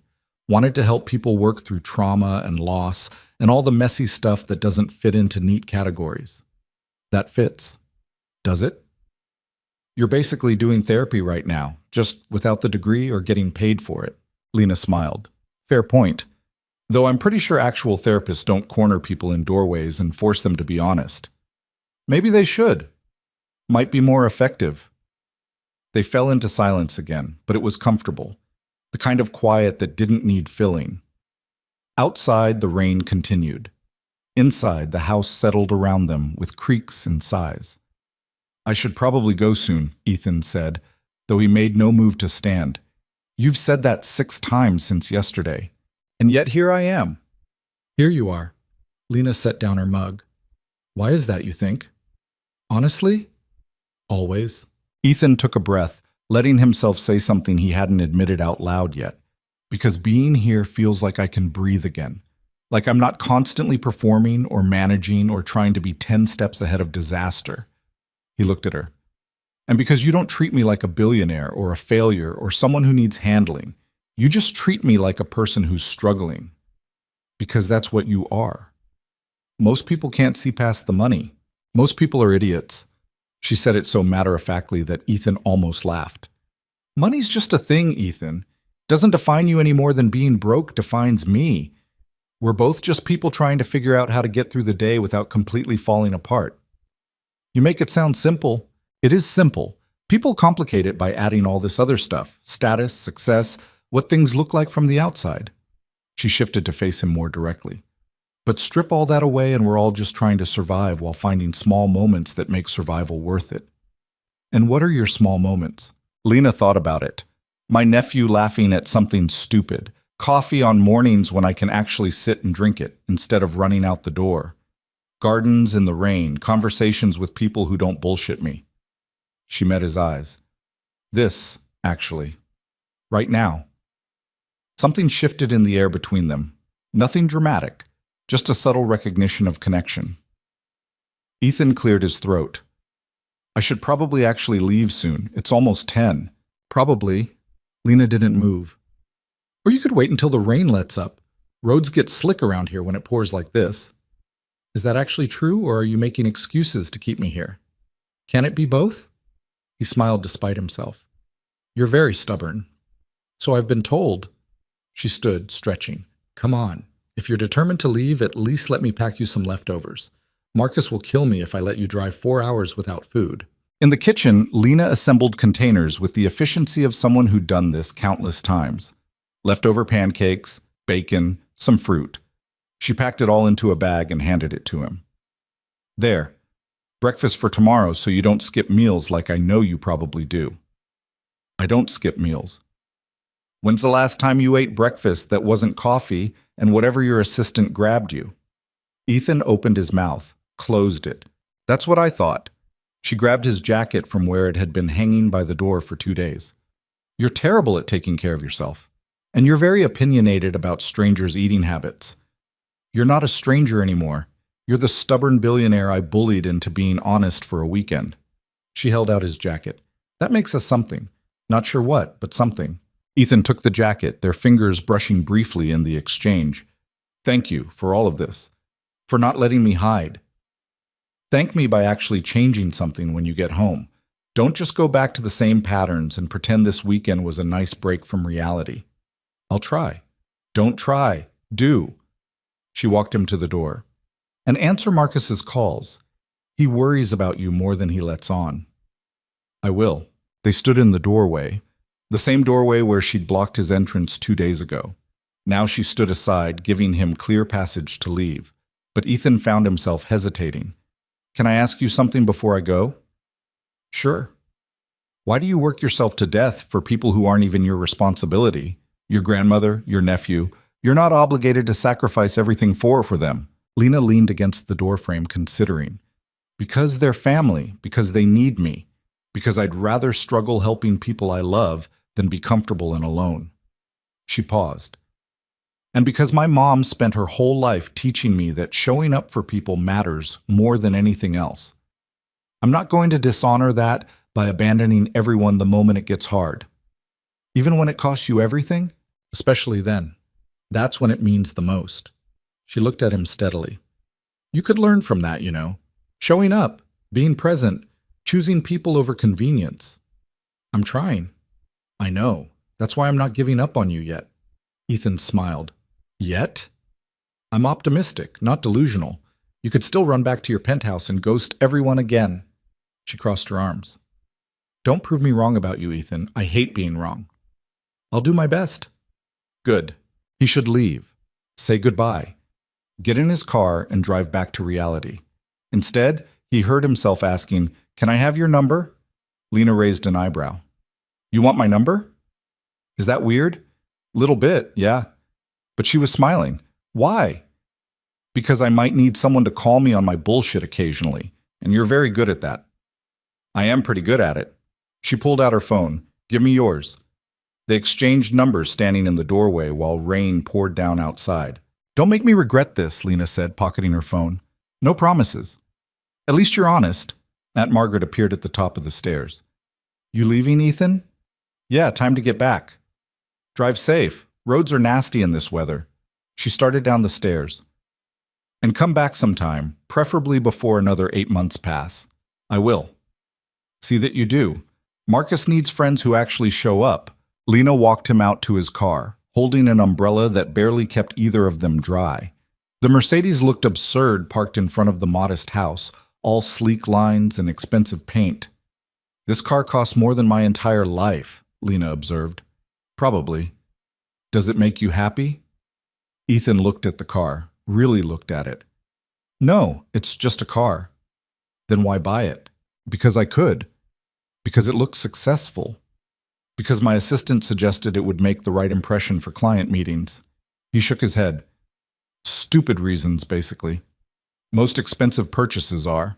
Lena held the umbrella steady while he unlocked the door. What would actually make you happy, you think? Honestly? I don't know anymore. It's been so long since I let myself think about happiness instead of success that I'm not sure I'd recognize it. Then that's your homework. Homework? Figure out what actually makes you happy. Not what looks good or makes sense strategically, Just what brings you actual joy. She stepped back, letting him get in the car. And then do more of that. Ethan settled into the driver's seat, started the engine. Through the rain-streaked window, Lena looked smaller, more vulnerable than she had all weekend. He rolled down the window despite the rain. "Hey, Lena." "Yeah? You're really good at taking care of everyone else. Make sure you're taking care of yourself, too." Something flickered across her face. Surprise, maybe, or recognition that someone had actually noticed. "I'll try," she said. "Don't try, do." She laughed, throwing his own words back at him. "Fair enough." He rolled up the window, put the car in drive, and pulled away from the house. In the rearview mirror, he watched Lena stand in the rain, umbrella forgotten, getting soaked while she watched him leave. The drive back felt longer than 4 hours. Rain followed him most of the way, turning highways into rivers of brake lights and slow-moving traffic. Ethan had plenty of time to think. About the weekend. About Lena's words. About the life he was driving back to. He turned his phone on somewhere around the 2-hour mark. The notifications came flooding in as expected. Emails, messages, missed calls from people who needed decisions or approvals, or his attention for things that had felt urgent on Friday but seemed less important now. He scrolled through them mechanically, fingers hovering over the keyboard to respond. Then he stopped, set the phone down, kept driving. Whatever it was could wait until Monday. For the first time in years, Ethan let himself believe that the world wouldn't collapse if he took an actual weekend off. He got back to the city by 2:30. His penthouse felt exactly as he'd left it. Sterile, empty, expensive. Everything in its place. Nothing out of order. It felt like a museum instead of a home. Ethan set down his bag, walked through rooms that echoed with his footsteps, and realized he'd spent $4 million on a space that had never felt lived in. His daughter arrived at 4 on the dot. Jennifer, his ex-wife, dropped her off in the lobby with the same polite distance they'd maintained since the divorce. Brief small talk, schedule coordination, the practiced ease of people who'd learned to be civil for their child's sake. "Daddy!" His daughter crashed into him the moment the elevator doors opened, all 6-year-old energy and excitement. "Hey, pumpkin." He scooped her up, breathing in the scent of her shampoo. "Did you have fun at Grandma's?" "So much fun. We made cookies and went to the park, and I drew you a picture, but I left it there, so I have to make you a new one." She pulled back to look at him, eyes searching his face with that too-perceptive assessment kids seem to specialize in. "You look different." "Different how?" She scrunched up her face, thinking. "Less tired, maybe? I don't know. Just different." "I went to visit Uncle Marcus this weekend." "Uncle Marcus!" She bounced with excitement. "Did you have fun? Was he silly? Did you laugh?" "Yeah, actually, I did." She beamed at him like he'd just told her the best news ever. "Good. You should laugh more, Daddy. You're nicer when you laugh." The casual observation hit him harder than it should have. "You're right," he said quietly. "I should." They spent the evening doing normal things, making dinner together, watching a movie, reading stories before bed. The kind of routine that happened every time she came back from her mom's. But this time, Ethan was actually present for it. He listened when she talked instead of half paying attention while thinking about work. He laughed at her jokes even when they didn't make sense. He sat on the floor with her while she drew, asking questions about her art instead of checking his phone. And when he tucked her into bed, she wrapped her arms around his neck and whispered, "I like this version of you better." "What version?" "The one who's actually here." After she fell asleep, Ethan stood in her doorway for a long time, watching her breathe in the soft glow of her nightlight. Lena had been right about everything. He'd been going through motions, performing fatherhood the same way he performed everything else, checking boxes, hitting benchmarks, managing schedules. But none of that meant anything if he wasn't actually present. His phone buzzed. A text from Lena. "Did you make it home okay?" He smiled, typing back, "Yeah, safe and sound. Thanks for the food." "You're welcome. How's your daughter?" "Perfect." Asked why I looked different. Said I seemed less tired. Smart kid. Too smart. She sees right through me. Good. Someone should. A pause, then another message. "Remember your homework. Figure out what makes you happy." "Working on it." Liar. "You're probably already thinking about work." Ethan looked at the laptop sitting closed on his desk. She wasn't wrong. Maybe a little. Put it away. Spend time with your kid. Work will still be there tomorrow. When did you become so wise? I've always been wise. You're just finally listening. He set the phone down, smiling. Then he did something he hadn't done in months. He left the laptop closed. Didn't check emails, didn't review documents, didn't plan tomorrow's meetings.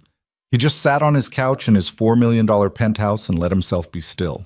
And for the first time in longer than he could remember, Ethan didn't feel like he was drowning. He felt like maybe, possibly, he might actually be okay. The work could wait. The meetings could be rescheduled. The urgent matters that weren't actually urgent could sit in his inbox until morning. Tonight, he was just a dad whose kid said he was nicer when he laughed. That felt like enough. Around 11, his phone buzzed again. Lena. Still awake? Yeah, can't sleep. Thinking too much? Always. About what? He considered lying, making something up, deflecting like he usually did. Instead, he told the truth about how I've been sleepwalking through my own life for 2 years and didn't even realize it until someone blocked a doorway and refused to let me keep hiding. The response took a minute. Then, and I don't want to keep sleepwalking, so don't. It's not that simple. It's exactly that simple. You just don't want it to be because simple means you have to actually change things instead of theorizing about it. Ethan laughed out loud in his empty living room. You're relentless. Someone has to be. You're very good at making excuses. Fair. Another pause. Then, I'm proud of you, for staying the weekend, for being honest, for actually trying. Something warm spread through his chest. Thanks. For everything. For not giving up on me. Don't thank me yet. The real work starts tomorrow when you have to decide if this was just a nice weekend or an actual turning point. No pressure.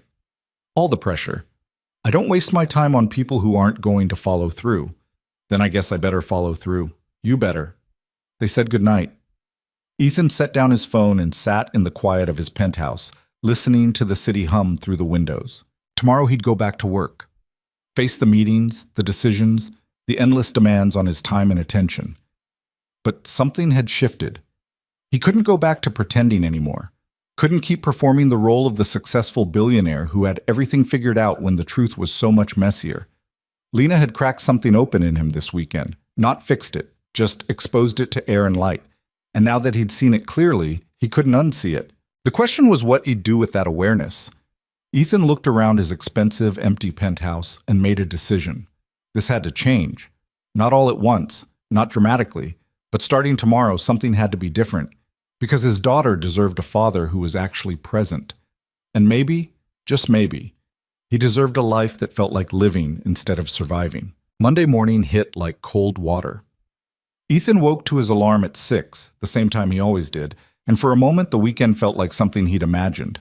The penthouse looked the same, the city noise filtered through the windows the same. His phone sat on the nightstand with the same stack of notifications waiting. But something was different. Him, maybe. He made coffee, actually sat at the kitchen counter to drink it, instead of gulping it down while getting dressed. Watched the sunrise paint the buildings across the street, in shades of orange and pink. Small things, the kind Lena had talked about. His daughter shuffled out of her room at 6:30, rubbing sleep from her eyes. Morning, Pumpkin. You're still here. She said it like she'd expected to wake up and find him already gone. The observation stung more than it should have. I'm always here in the mornings. Yeah, but usually you're on your phone or your computer, not just sitting. She climbed onto the stool beside him. Can I have cereal?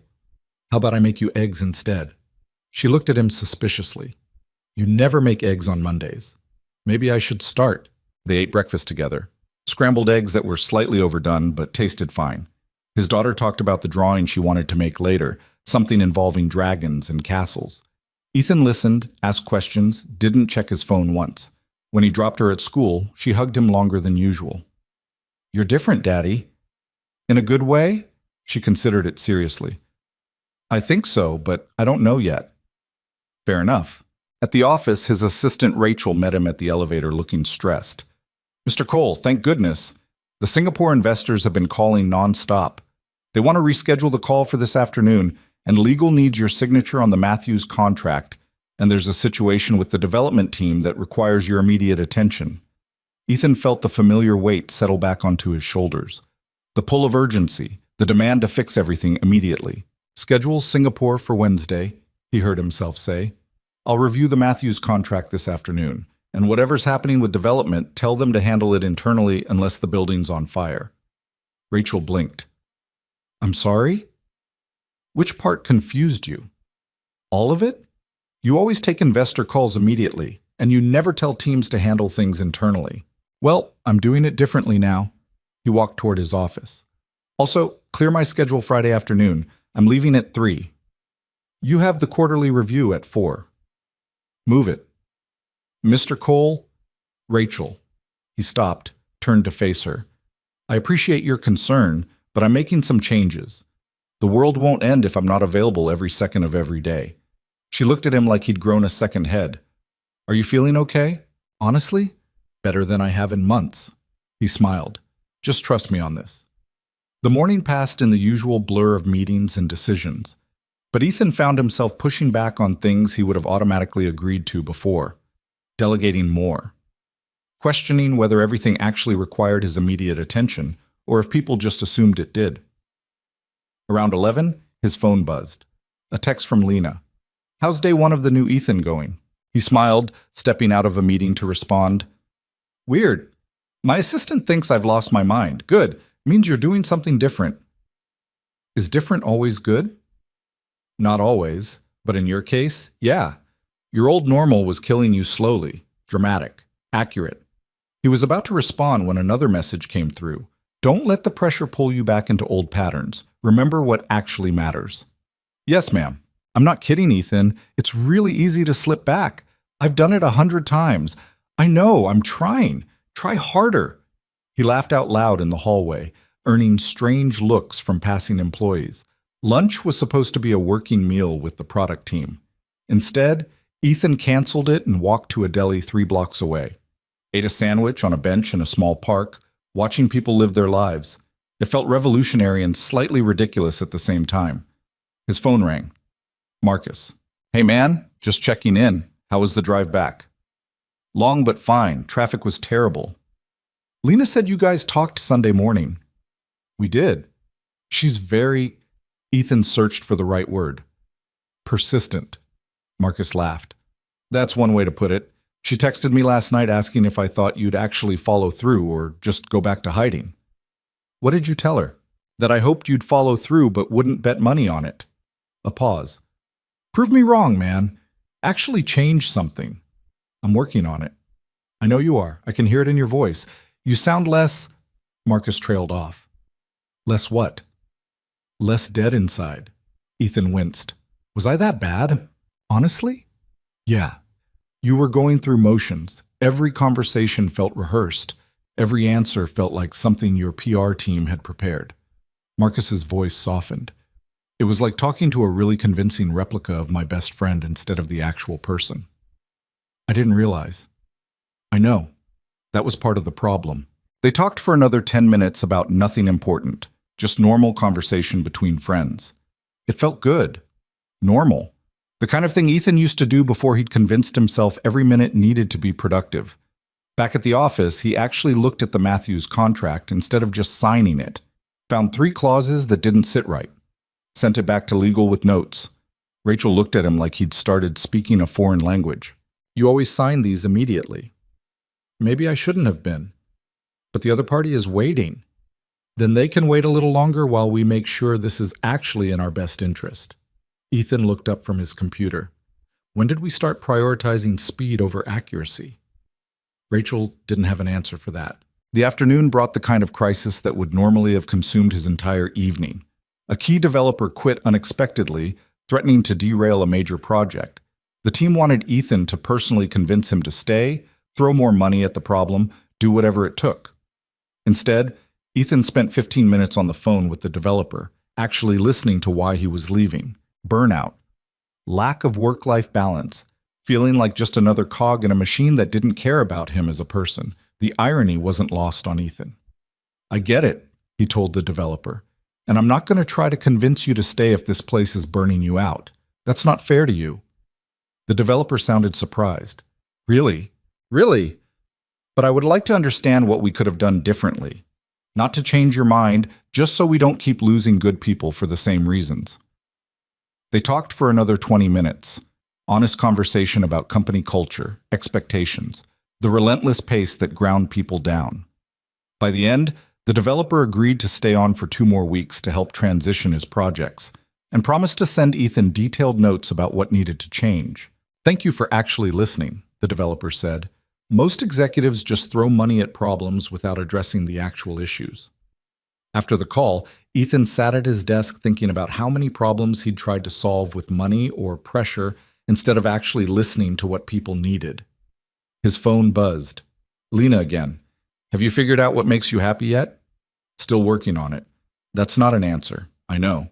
Do you want a hint?" "Sure. It's probably not whatever you're doing right now." He looked around his office. Expensive furniture, floor-to-ceiling windows, every surface covered with the evidence of success that felt increasingly hollow. "You're probably right. I'm definitely right. Now stop working and go spend time with your kid." Ethan checked his watch. 4:30. He had 3 more meetings scheduled, 2 calls that needed to happen, a report to review. He shut down his computer. Rachel appeared in his doorway like she'd been summoned. "Mr. Cole, the product team is waiting in conference room B. Reschedule it. But, Rachel, I'm leaving. Whatever it is can wait until tomorrow." "Are you sure you're feeling okay? You never leave before 7. "I'm fine. I'm just reprioritizing."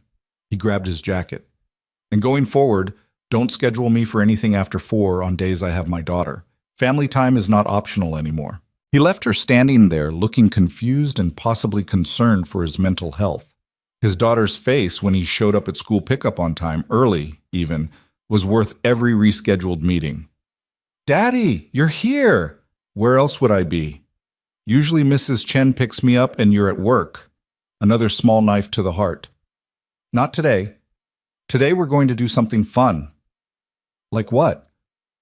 "I don't know yet." "What do you want to do?" She thought about it seriously. "Can we go to the art store? I need new colored pencils." So they went to the art store. Then they got ice cream even though it was October and too cold for ice cream. Then they went to a park and fed ducks stale bread his daughter found in the bottom of her backpack. Normal things, simple things. The kind of afternoon that wouldn't look impressive to anyone, but meant everything to a 6-year-old who was used to her father being absent. That night, after dinner and homework and stories, his daughter looked up at him from her pillow. "Are you going to keep being like this?" "Like what?" "Here. Not on your phone. Actually playing with me instead of just watching me play." Ethan felt his throat tighten. "I'm going to try really hard to keep being like this." "Promise?" "I promise I'll try. I might mess up sometimes, but I'll keep trying." She nodded seriously, like they'd just signed a contract. "Okay, that's good enough." After she fell asleep, Ethan called Lena. "Hey," she answered on the second ring. "How was day 1 of the new Ethan?" "Weird? Good weird, I think, but weird." He settled onto his couch.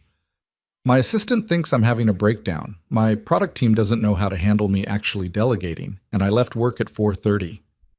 4:30? Wow, what a rebel." "For me it is." He smiled. "I took my daughter to the art store and we got ice cream and fed ducks in the park. Sounds terrible. It was perfect, actually."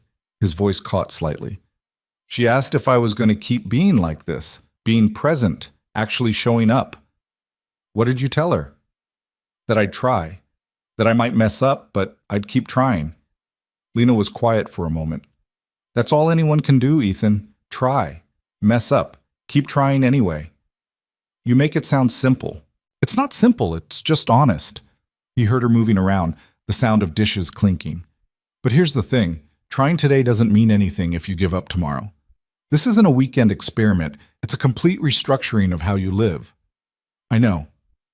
"Do you?" "Because I've seen people make big declarations about changing their lives and then slip right back into old patterns the moment things get hard." "You don't think I can do this.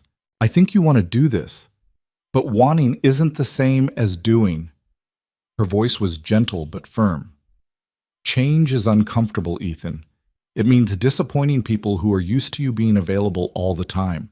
It means giving up the illusion of control. It means admitting that maybe the way you've been living isn't actually sustainable. Thanks for the vote of confidence.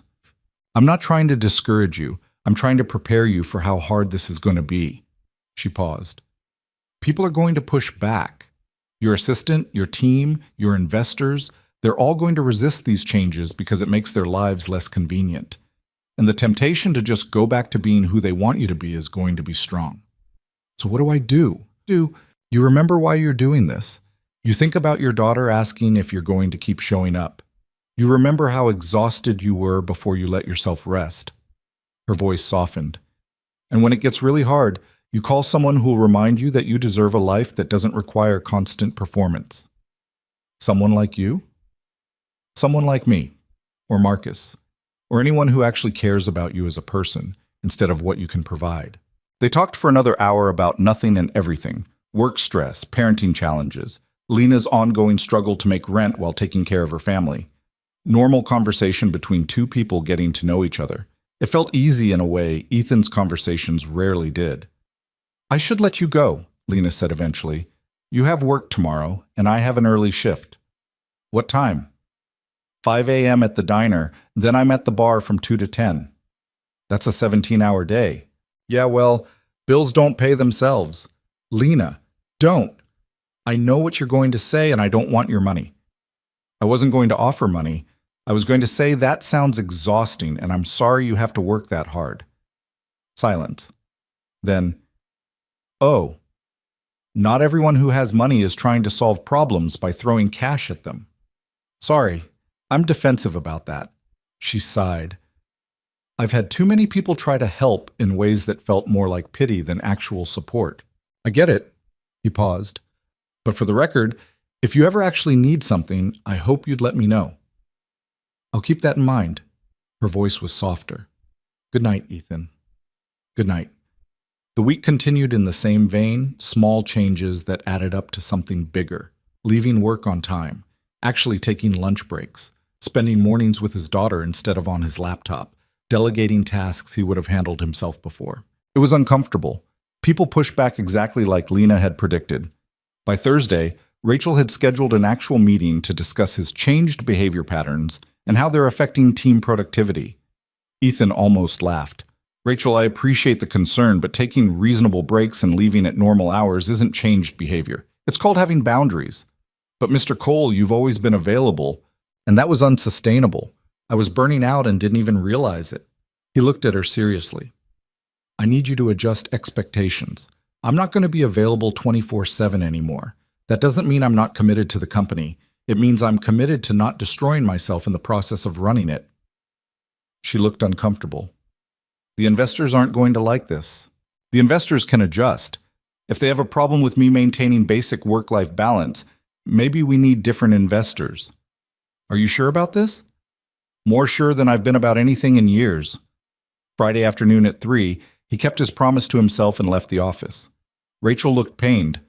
The quarterly reports will still be there Monday morning. He drove 4 hours back to Marcus's house, getting there just after 7. Lena opened the door, looking surprised. Ethan, what are you doing here? Figured I'd actually follow through on not disappearing for another 8 months. She smiled, stepping aside. Well, come in then. Marcus is going to lose his mind.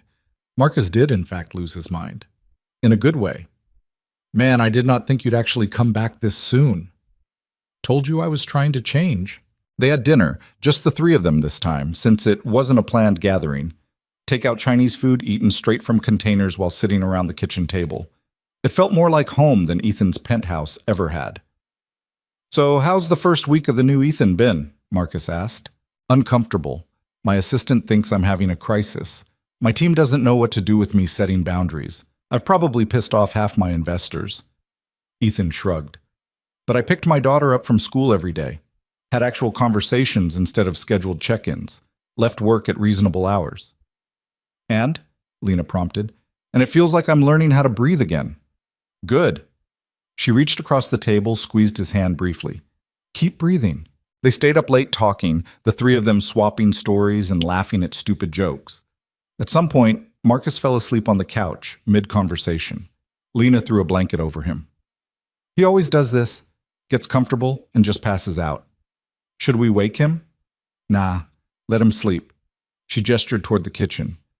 Want some tea? They made tea and settled at the kitchen table, speaking in low voices to not wake Marcus. Can I tell you something? Lena said, cupping her mug. Of course. I didn't think you'd actually follow through. When you left Sunday, I figured it was a nice weekend for you, but you'd go back to your old life and forget all about us. You have very little faith in me. I have realistic expectations based on watching people make promises they don't keep. She met his eyes. I'm glad you proved me wrong. Me too. But this is just week 1, Ethan. The real test comes when things get hard, when the pressure builds, when old habits start looking comfortable again. I know. Do you? She leaned forward. Because I've been where you are, made big declarations about changing my life, taking care of myself, setting boundaries, and then my nephew got sick, and my grandmother needed medicine we couldn't afford, and I was right back to working myself to death. What changed? Nothing changed. I'm still working myself to death. I just learned to ask for help sometimes instead of carrying it all alone. She smiled sadly. It's not a triumphant story. It's just surviving with slightly less denial. That's still better than where I was. Maybe, but don't romanticize this, Ethan. Real change is messy and slow, and you backslide constantly. It's not a movie montage where everything gets better because you had one good weekend. I'm not expecting a movie montage. Good. Because you're going to have days where you snap at your daughter because work was stressful. Days where you stay late at the office even though you promised you wouldn't. Days where you check your phone during family dinner. She held his gaze. And on those days, you don't give up. You just acknowledge you messed up and try again tomorrow. You're very wise for someone who's broke and exhausted. Suffering is an excellent teacher.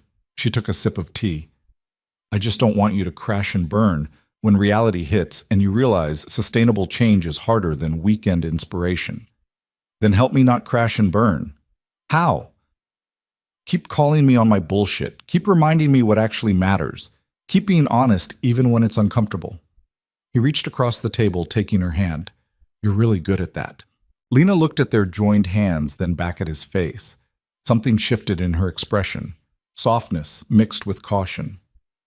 Ethan, I'm not asking for anything complicated. Just friendship, honesty. Someone who sees me as a person instead of a walking checkbook. Is that all? He knew he should say yes. Keep it simple, not complicate things. Instead, he told the truth. I don't know, maybe not. But I'm not ready to figure out what else it might be yet. Fair enough. She didn't pull her hand away. But I need you to understand something. I don't have the capacity for complicated right now. I'm barely keeping my head above water as it is. I know. And I don't do casual. I don't have the time or energy for something that's going to fizzle out the moment your life gets back to normal. What makes you think I'm going back to normal? Everyone goes back to normal eventually. The question is whether your new normal is actually different or just a temporary performance. Ethan wanted to promise it would be different, wanted to make declarations about how serious he was about changing, but Lena would see through those promises immediately. So instead he just said, I guess we'll find out together. She studied him for a long moment, then nodded. Yeah, I guess we will. They sat there in this quiet kitchen, hands still linked across the table, both knowing they were stepping into something neither of them fully understood yet. But for once, Ethan wasn't trying to control or predict or manage what came next. He was just letting it unfold. And that felt like progress. The next 3 months didn't unfold like a redemption story. They unfolded like real life. Messy, inconsistent, 2 steps forward and 1 step back on good days, 1 step forward and 3 steps back on bad ones. Ethan screwed up constantly. There was the Tuesday in late October when an investor crisis pulled him into emergency meetings until 9 p.m., and he missed his daughter's school play. She cried. He apologized. She forgave him faster than he forgave himself. There was the week in November when old habits kicked in hard, and he worked through an entire weekend, convincing himself it was necessary when it really wasn't. His daughter spent Saturday drawing pictures of empty chairs with the caption, "Where Daddy Sits." That one hurt worse than any business failure ever had. There was the morning in early December when Lena called at 2 a.m. because her grandmother had fallen and she was at the hospital alone and terrified. Ethan drove 4 hours in the middle of the night, arriving to find her in the waiting room looking smaller and more vulnerable than he'd ever seen her. "You didn't have to come," she said, but she was crying. "Yeah, I did." They sat in uncomfortable plastic chairs while doctors ran tests and nurses asked questions Lena was too exhausted to answer properly. Ethan handled the paperwork, made phone calls, got her terrible hospital coffee that she drank anyway. Her grandmother was fine, just a fall, nothing broken, but scary enough at 83. On the drive back to Lena's apartment as dawn broke over the highway, she said quietly, "Thank you for showing up." That's what people do, isn't it? Show up when it matters. Not everyone, not consistently. She looked at him. "You're getting better at it." "I'm trying." "I know." But the progress wasn't linear. 2 weeks later, Ethan snapped at his daughter over something stupid, spilled juice on his laptop during a video call. He yelled. She flinched. He immediately hated himself. He called Lena that night, voice rough. "I'm turning into my father, the kind of parent who values things over people." "You're not turning into anything. You had a bad moment. Apologize to her and do better tomorrow." "What if I keep having bad moments?" "Then you keep apologizing and keep trying." Her voice was firm. "One mistake doesn't erase 3 months of progress, Ethan. Stop catastrophizing." He apologized to his daughter. They talked about big feelings and stress and how yelling wasn't okay, even when people were frustrated. She hugged him and said, "It's okay, Daddy. Everyone gets mad sometimes." The forgiveness of children was humbling. By mid-December, the changes Ethan had made started settling into something resembling sustainability. Not perfect, not easy, but real. He'd restructured his entire company leadership, promoting people he trusted and delegating major responsibilities. The board had opinions about it, loudly expressed opinions, but Ethan held firm. His mental health wasn't up for debate. He'd hired a second assistant whose sole job was to protect his personal time. No meetings after 4. No calls on weekends unless the building was literally on fire. No exceptions. He'd started therapy. Actual therapy with a professional who called him out on his bullshit more effectively than anyone except Lena. And he'd been seeing Lena regularly, though what they were to each other remained undefined. They talked almost daily, sometimes about important things, sometimes about nothing. He drove to visit her and Marcus every other weekend. She came to the city occasionally when her schedule allowed, meeting his daughter, eating dinner in his penthouse that felt less empty when she was there. It wasn't dating exactly, but it wasn't just friendship either. They existed in the space between, neither of them ready to define it. The conversation happened on a Friday night in late December. Ethan was at Lena's apartment, a small one-bedroom she shared with her nephew, while her grandmother lived with Marcus. The place was cramped and worn, furniture that had seen better decades, but it felt warmer than any space Ethan owned. They were cooking dinner together, moving around the tiny kitchen in practiced rhythm. Lena chopped vegetables while Ethan stirred pasta sauce, and her nephew played video games in the living room with the volume too loud. "Can I ask you something?" Lena said, not looking up from the cutting board. "Always." "What are we doing here?" Ethan's hand stilled on the spoon. "What do you mean?" "I mean this. Us. Whatever this is." She gestured vaguely between them. "We talk every day. You drive 4 hours to see me. I'm meeting your daughter and eating dinner in your kitchen. But we've never actually discussed what any of it means." "Does it need to mean something specific? Doesn't it?" She set down the knife, turned to face him. "I'm not good with undefined things, Ethan. I need to know what I'm doing before I get too invested in something that might not be going anywhere." He turned off the burner, giving her his full attention. "What do you want it to be?" "That's not an answer." "I know, but I need to understand what you're asking." Lena crossed her arms, that familiar defensive posture. "I'm asking if you're actually interested in building something real with me, or if I'm just the person who helped you through a crisis and now we're stuck in some weird gratitude friendship thing." "You think this is gratitude?" "I don't know what this is. That's the problem." She looked at him steadily. "You're a billionaire, Ethan. I work 2 minimum wage jobs and live in an apartment the size of your closet. We exist in completely different worlds, and I need to know if you're slumming it with the poor waitress as some kind of redemption arc, or if you actually see a future here." The words stung, but he understood where they came from. "First of all, you're not a waitress I'm slumming it with. You're the person who saw through my bullshit and refused to let me keep hiding. You're smart and stubborn and one of the most genuine people I've ever met. He stepped closer. And second, I don't know what the future looks like, but I know I don't want to stop doing this, whatever this is. That's still not an answer. Because I don't have a neat answer. I'm figuring this out as I go. He reached for her hand. But I can tell you that when I'm having a bad day, you're the person I want to call. When something good happens, you're who I want to tell. And when I think about my life 6 months from now, I can't imagine you not being in it. Lena's expression softened slightly. That's very sweet. But sweet doesn't pay my rent or fix the fact that we live in different universes. So we figure it out. Together. How? You're going to keep flying in every other weekend forever? I'm going to keep pretending I don't feel out of place in your world? She pulled her hand back. I've watched too many people try to make relationships work across that kind of gap. It doesn't end well. Maybe because they weren't willing to actually bridge the gap. And you are? You're willing to give up your penthouse and your lifestyle for someone who can barely make rent? I'm not asking you to be a charity case, Lena, and I'm not trying to save you. Ethan ran a hand through his hair, frustrated. I'm just saying that money is a detail, not a barrier, unless we make it one.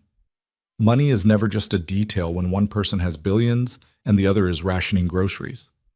Then let me help. I don't want your money, Ethan. I've told you that. I'm not talking about giving you money. I'm talking about actually building a life that works for both of us. You're right that I can't keep flying in every other weekend forever. So what if you didn't live 4 hours away? She stared at him. What are you suggesting? I'm suggesting that maybe the solution isn't you coming to my world or me coming to yours. Maybe it's building something new that actually works for both of us.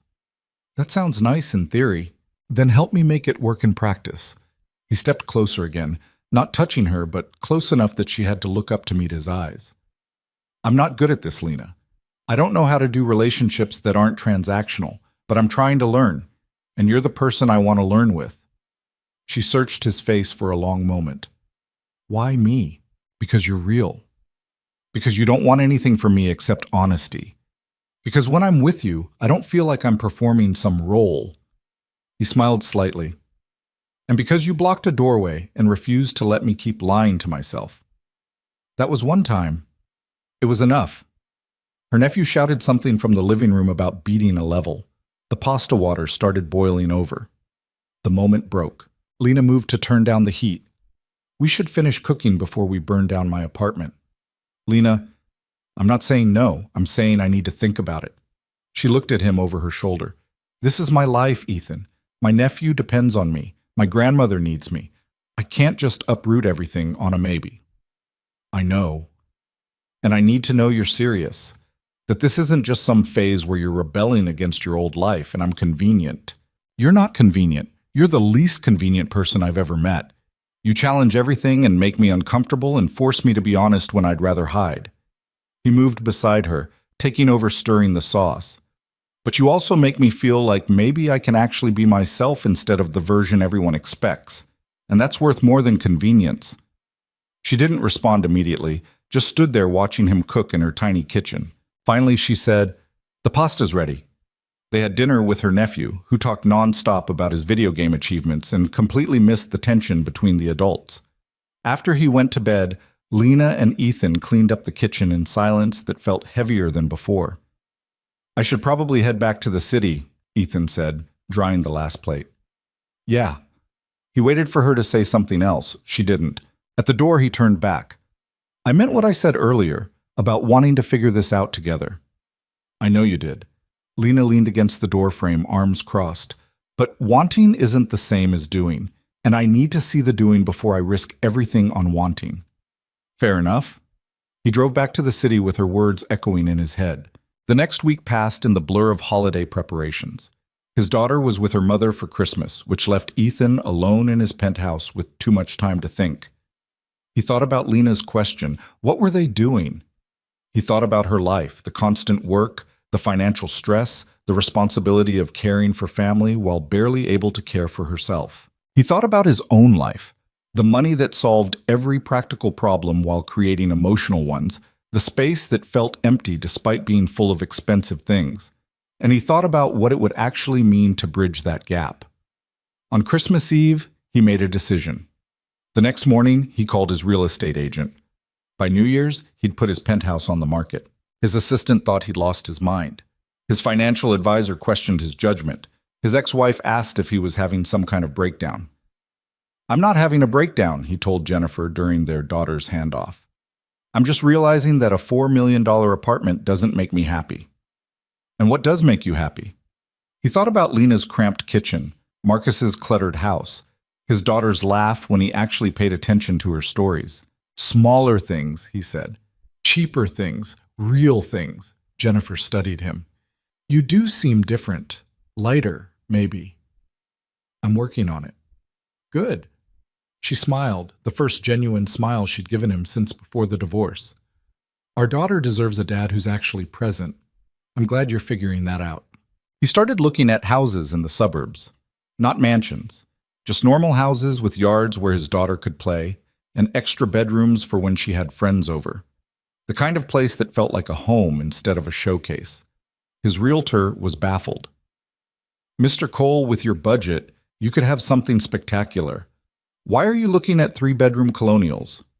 "Because spectacular doesn't mean comfortable, and I'm done trying to impress people who don't actually matter." He found a place in early January, a house about 45 minutes from the city, halfway between his office and Marcus's town. 4 bedrooms, a backyard with an old oak tree that reminded him of the one in Marcus's garden, kitchen windows that let in morning light. It needed work. The floors were scuffed, the paint was dated, the appliances were from a decade ago. It was perfect. He closed on it in February. The day he got the keys, he drove straight to Lena's apartment. She opened the door looking exhausted from a double shift, still in her work clothes. "Ethan, what are you doing here? I thought you had meetings all day." "I canceled them. I need to show you something." "Show me what?" "A house." She blinked. "You want to show me a house right now?" "Right now." "I just worked 15 hours and I smell like French fries." "I don't care. Come on." She was too tired to argue, which was probably the only reason she agreed. The drive took 40 minutes, Lena dozing in the passenger seat for most of it. She woke up when he pulled into the driveway. "Where are we?" "My new house." She sat up, looking at the modest colonial with its scuffed siding and overgrown garden. "You bought this?" "I did. But your penthouse is on the market. I'm done living in a museum." He turned to face her. "And I'm done living 4 hours away from the people who actually matter." Lena stared at the house, then at him. "You bought a house halfway between your office and Marcus's town. 45 minutes from work, 30 minutes from Marcus, hour and a half from you." "Still an hour and a half. For now." He took a breath. "But I was thinking maybe it doesn't have to stay that way." "Ethan, I'm not asking you to move in. I'm not even asking you to make any decisions right now." He gestured to the house. "I'm just showing you that I'm serious. About changing my life, about building something different, about making space for things that actually matter." She got out of the car slowly, walking up to the house like it might disappear if she moved too fast. Ethan followed, unlocking the front door. The inside was empty except for echoes and possibility. Scuffed floors, dated paint, windows that needed cleaning. Nothing like the sterile perfection of his penthouse. "It needs work," he said, watching her move through the empty rooms. "A lot of work. But I thought maybe that's the point. Building something instead of just buying something finished." Lena turned to face him in the empty living room. "This is crazy." "Probably. You're a billionaire who just bought a house that needs new floors." "Yep." "Why?" "Because my daughter needs a yard to play in. Because I need space that feels like living instead of displaying. Because I want morning coffee in a kitchen with actual light instead of whatever designer nightmare I had before." He paused. "And because I wanted to show you that I'm serious about figuring this out." "By buying a house?" "By choosing a life that has room for more than just work. Room for family, for friends, for..." He stopped. Started over. "For you. If you want that." Lena stood in the middle of the empty room, looking overwhelmed. "I can't afford to help you renovate a house, Ethan. I can barely afford my rent." "I'm not asking you to afford anything. I'm asking if you can see yourself being part of this. Eventually. When you're ready." "Part of what?" This life I'm trying to build. The one that's messy and imperfect but real. He moved closer. I know I'm not there yet. I still work too much sometimes. Still slip into old patterns. Still have days where I forget what actually matters. But I'm trying, Lena, and I don't want to do it without you. She looked at him for a long moment. Then she started laughing. What's funny? You, this, all of it. She gestured around the empty house. 3 months ago, you were a workaholic billionaire who couldn't admit he wasn't okay. Now you're standing in an empty suburban house telling me you bought it partially because you wanted to be closer to me. When you put it that way, it does sound insane. It is insane. She moved closer until they were standing in the middle of the empty room with nothing between them. But it's also kind of incredible. Yeah? Yeah. She reached up, touching his face gently. You're really doing this. Actually changing. Not just talking about it or trying for a weekend. Actually rebuilding your entire life. I'm trying to. I can see that. Her voice was soft. And I can see me being part of it. Eventually. When you're ready. When I'm ready. Not now? Not right now. I still have my nephew to take care of. My grandmother to look after. My own life to figure out. She smiled. But eventually. Yeah, I can see it. He kissed her then, in the empty house with afternoon light streaming through dirty windows. It wasn't perfect or cinematic. Their timing was slightly off and her lips tasted like coffee and exhaustion. It was real. And real was better than perfect anyway. 6 months later, Ethan stood in the same house, now with furniture, fresh paint, floors that didn't creak, and his daughter's drawings covering the refrigerator. The backyard had a swing set he'd assembled himself, which had taken 3 weekends and resulted in 2 smashed fingers and 1 near breakdown. But it was done, and his daughter loved it. Marcus was in the kitchen helping him prepare for a dinner party that would have stressed him out 6 months ago, but now just felt like having people over. I still can't believe you bought a house that needs this much work, Marcus said, chopping vegetables with the same chaotic energy he brought to everything. It's growing on me. The house or the work? Both. Lena arrived with her nephew and grandmother in tow. Her grandmother immediately claimed the most comfortable chair, her nephew beelined for the backyard swing set, and Lena found Ethan in the kitchen. You look stressed, she observed. I'm cooking for 8 people, and I'm not sure I made enough food. You made enough food for 15 people. I saw the grocery receipt. Better too much than too little. She kissed him, quick and easy. You're doing fine. Stop overthinking. His daughter ran through, shouting about the swing set, followed closely by Lena's nephew. The house filled with noise and chaos, and the kind of mess that came from people actually living instead of just existing. Ethan's ex-wife arrived to drop off some of their daughter's things and ended up staying for dinner because that's how these things work now. They were adults, co-parenting, building something functional from the ruins of what hadn't worked. Over dinner, slightly burnt chicken and vegetables that were under-seasoned but edible, Ethan looked around the table, his daughter telling an animated story about school, Lena laughing at something Marcus said, her grandmother offering cooking advice nobody asked for, Jennifer making pleasant conversation with people who'd once been strangers, the kids arguing over who got the last role. Normal, imperfect, real. This was what happiness looked like, he realized. Not achievement or success or wealth. Just people showing up, being present, choosing each other day after day, even when it was hard. Later, after everyone had left and his daughter was asleep and Lena was helping him clean up, she said, You did good tonight. The chicken was burnt. The chicken was fine. And even if it wasn't, that's not what I meant. She dried a plate, set it aside. You were present, actually here, not thinking about work or checking your phone or managing everyone, just being with people. I'm still figuring it out. We all are. That's the point. She put down the towel, turned to face him. You know what I realized tonight? What? A year ago, if someone had told me I'd be dating a billionaire who bought a suburban house and cooks dinner parties, I would have laughed in their face. And now? Now I think maybe I was wrong about a lot of things. About people's capacity to change, about money defining everything, about happy endings being bullshit. She smiled. You proved me wrong, Ethan, and I hate being wrong. But you're okay with it this time. This time, yeah. She moved closer. Because watching you actually become the person you wanted to be instead of the person you thought you had to be, that's worth being wrong about. He pulled her close, resting his forehead against hers. Thank you, he said quietly. For what? For blocking that doorway. For not letting me hide. For being stubborn and honest and refusing to give up even when I gave you every reason to. Someone had to. She pulled back to look at him. Besides, you did the hard part. All I did was point out that you were drowning. You're the one who decided to swim. A year and a half after that weekend at Marcus's house, Ethan got a call from one of his employees. David Chen worked in the development department. Quiet guy, competent, the kind of person who kept his head down and did good work without seeking attention. He'd recently gone through a divorce and started isolating himself from everyone at the office. Ethan had noticed, because he'd learned to notice these things now. He showed up at David's apartment on a Tuesday evening, carrying takeout and refusing to leave when David said he was fine. I think people need reminding they matter, Ethan said, standing in the doorway with the same stubborn energy Lena had shown him. David looked at him like he'd lost his mind. Mr. Cole, I appreciate the gesture, but I'm really okay.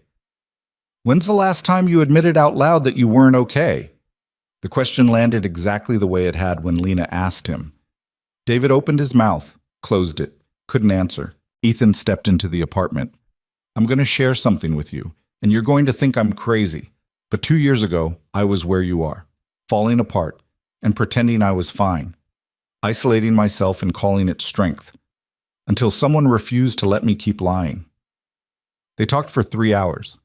Honest conversation about divorce and loneliness and the weight of pretending everything was fine when it wasn't. By the end, David was crying, the kind of tears that came from finally admitting how much you'd been holding. Thank you, he said. I didn't realize how much I needed someone to actually see me. I know, neither did I. Ethan left feeling lighter than he had in weeks. On the drive home, he called Lena. Hey, how was work? She answered. Weird, good weird. I did the doorway thing. You did what? The thing you did to me. Showed up at someone's door and refused to let them pretend they were fine. He could hear her smile through the phone. And I think I might have actually helped. Or at least started to. Look at you, passing it forward. Is that what we're calling it? It's what I'm calling it. You were drowning. Someone threw you a line. Now you're doing the same for other people. Her voice was warm. I'm proud of you, Ethan. I learned from the best. Damn right you did. When he got home, his daughter was doing homework at the kitchen table. Lena's car was in the driveway. She'd moved in 3 months ago, tired of the commute and ready to take the leap. Her nephew was in the living room, her grandmother was reading on the porch, and the house smelled like whatever Lena had started cooking. It was chaotic and imperfect and exactly what Ethan had needed without knowing it. That night, after everyone was asleep, Ethan stood in the backyard looking up at stars he'd never noticed from his penthouse. He thought about the man he'd been 2 years ago, isolated, exhausted, going through motions while calling it success. He thought about Lena blocking that doorway, refusing to accept his lies. He thought about all the small changes that had added up to a completely different life. And he realized something important. Healing wasn't about becoming fearless or perfect. It wasn't about fixing everything or erasing the damage. It was about allowing people to stand beside you when life became too heavy to carry alone. It was about showing up even when you wanted to hide. It was about choosing connection over comfort, honesty over performance, presence over productivity. It was about being brave enough to admit you weren't okay, and vulnerable enough to let people help you find your way back. Lena found him there, wrapped a blanket around both their shoulders. You okay? She asked. Yeah. And this time it was true. I really am. She leaned against him, both of them looking at stars. You know what I think? She said. What? I think you spent so long believing isolation was strength that you forgot what actual strength looks like. She squeezed his hand. But you're figuring it out now. Learning that letting people in isn't weakness. It's the bravest thing you can do. When did you get so wise? I've always been wise. You were just too stubborn to listen at first. He laughed. Fair point. They stood there in comfortable silence, two people who'd found each other at exactly the right moment, when both were ready to stop pretending and start living. Years later, Ethan would tell their story to anyone who needed to hear it. He'd talk about hitting rock bottom while looking successful. about the woman who blocked a doorway and changed everything, about learning that asking for help wasn't failure, it was survival. But on that night, standing in his backyard with Lena beside him and his daughter sleeping peacefully upstairs, Ethan didn't think about stories or lessons or meaning. He just felt grateful. Grateful for the weekend that changed everything. Grateful for the stubborn waitress who refused to let him hide. Grateful for second chances and new beginnings and the courage to choose differently. At the time, he thought Lena was stopping him from entering the house, but in reality, she'd been helping him find his way home. And home, it turned out, wasn't a place or a possession or an achievement. Home was the people who saw you at your worst and chose to stay anyway. Home was showing up, being present, choosing connection even when isolation felt safer. Home was admitting you weren't okay and letting someone help carry the weight. Ethan had spent 2 years running from that truth, but he wasn't running anymore. He was finally, actually, home.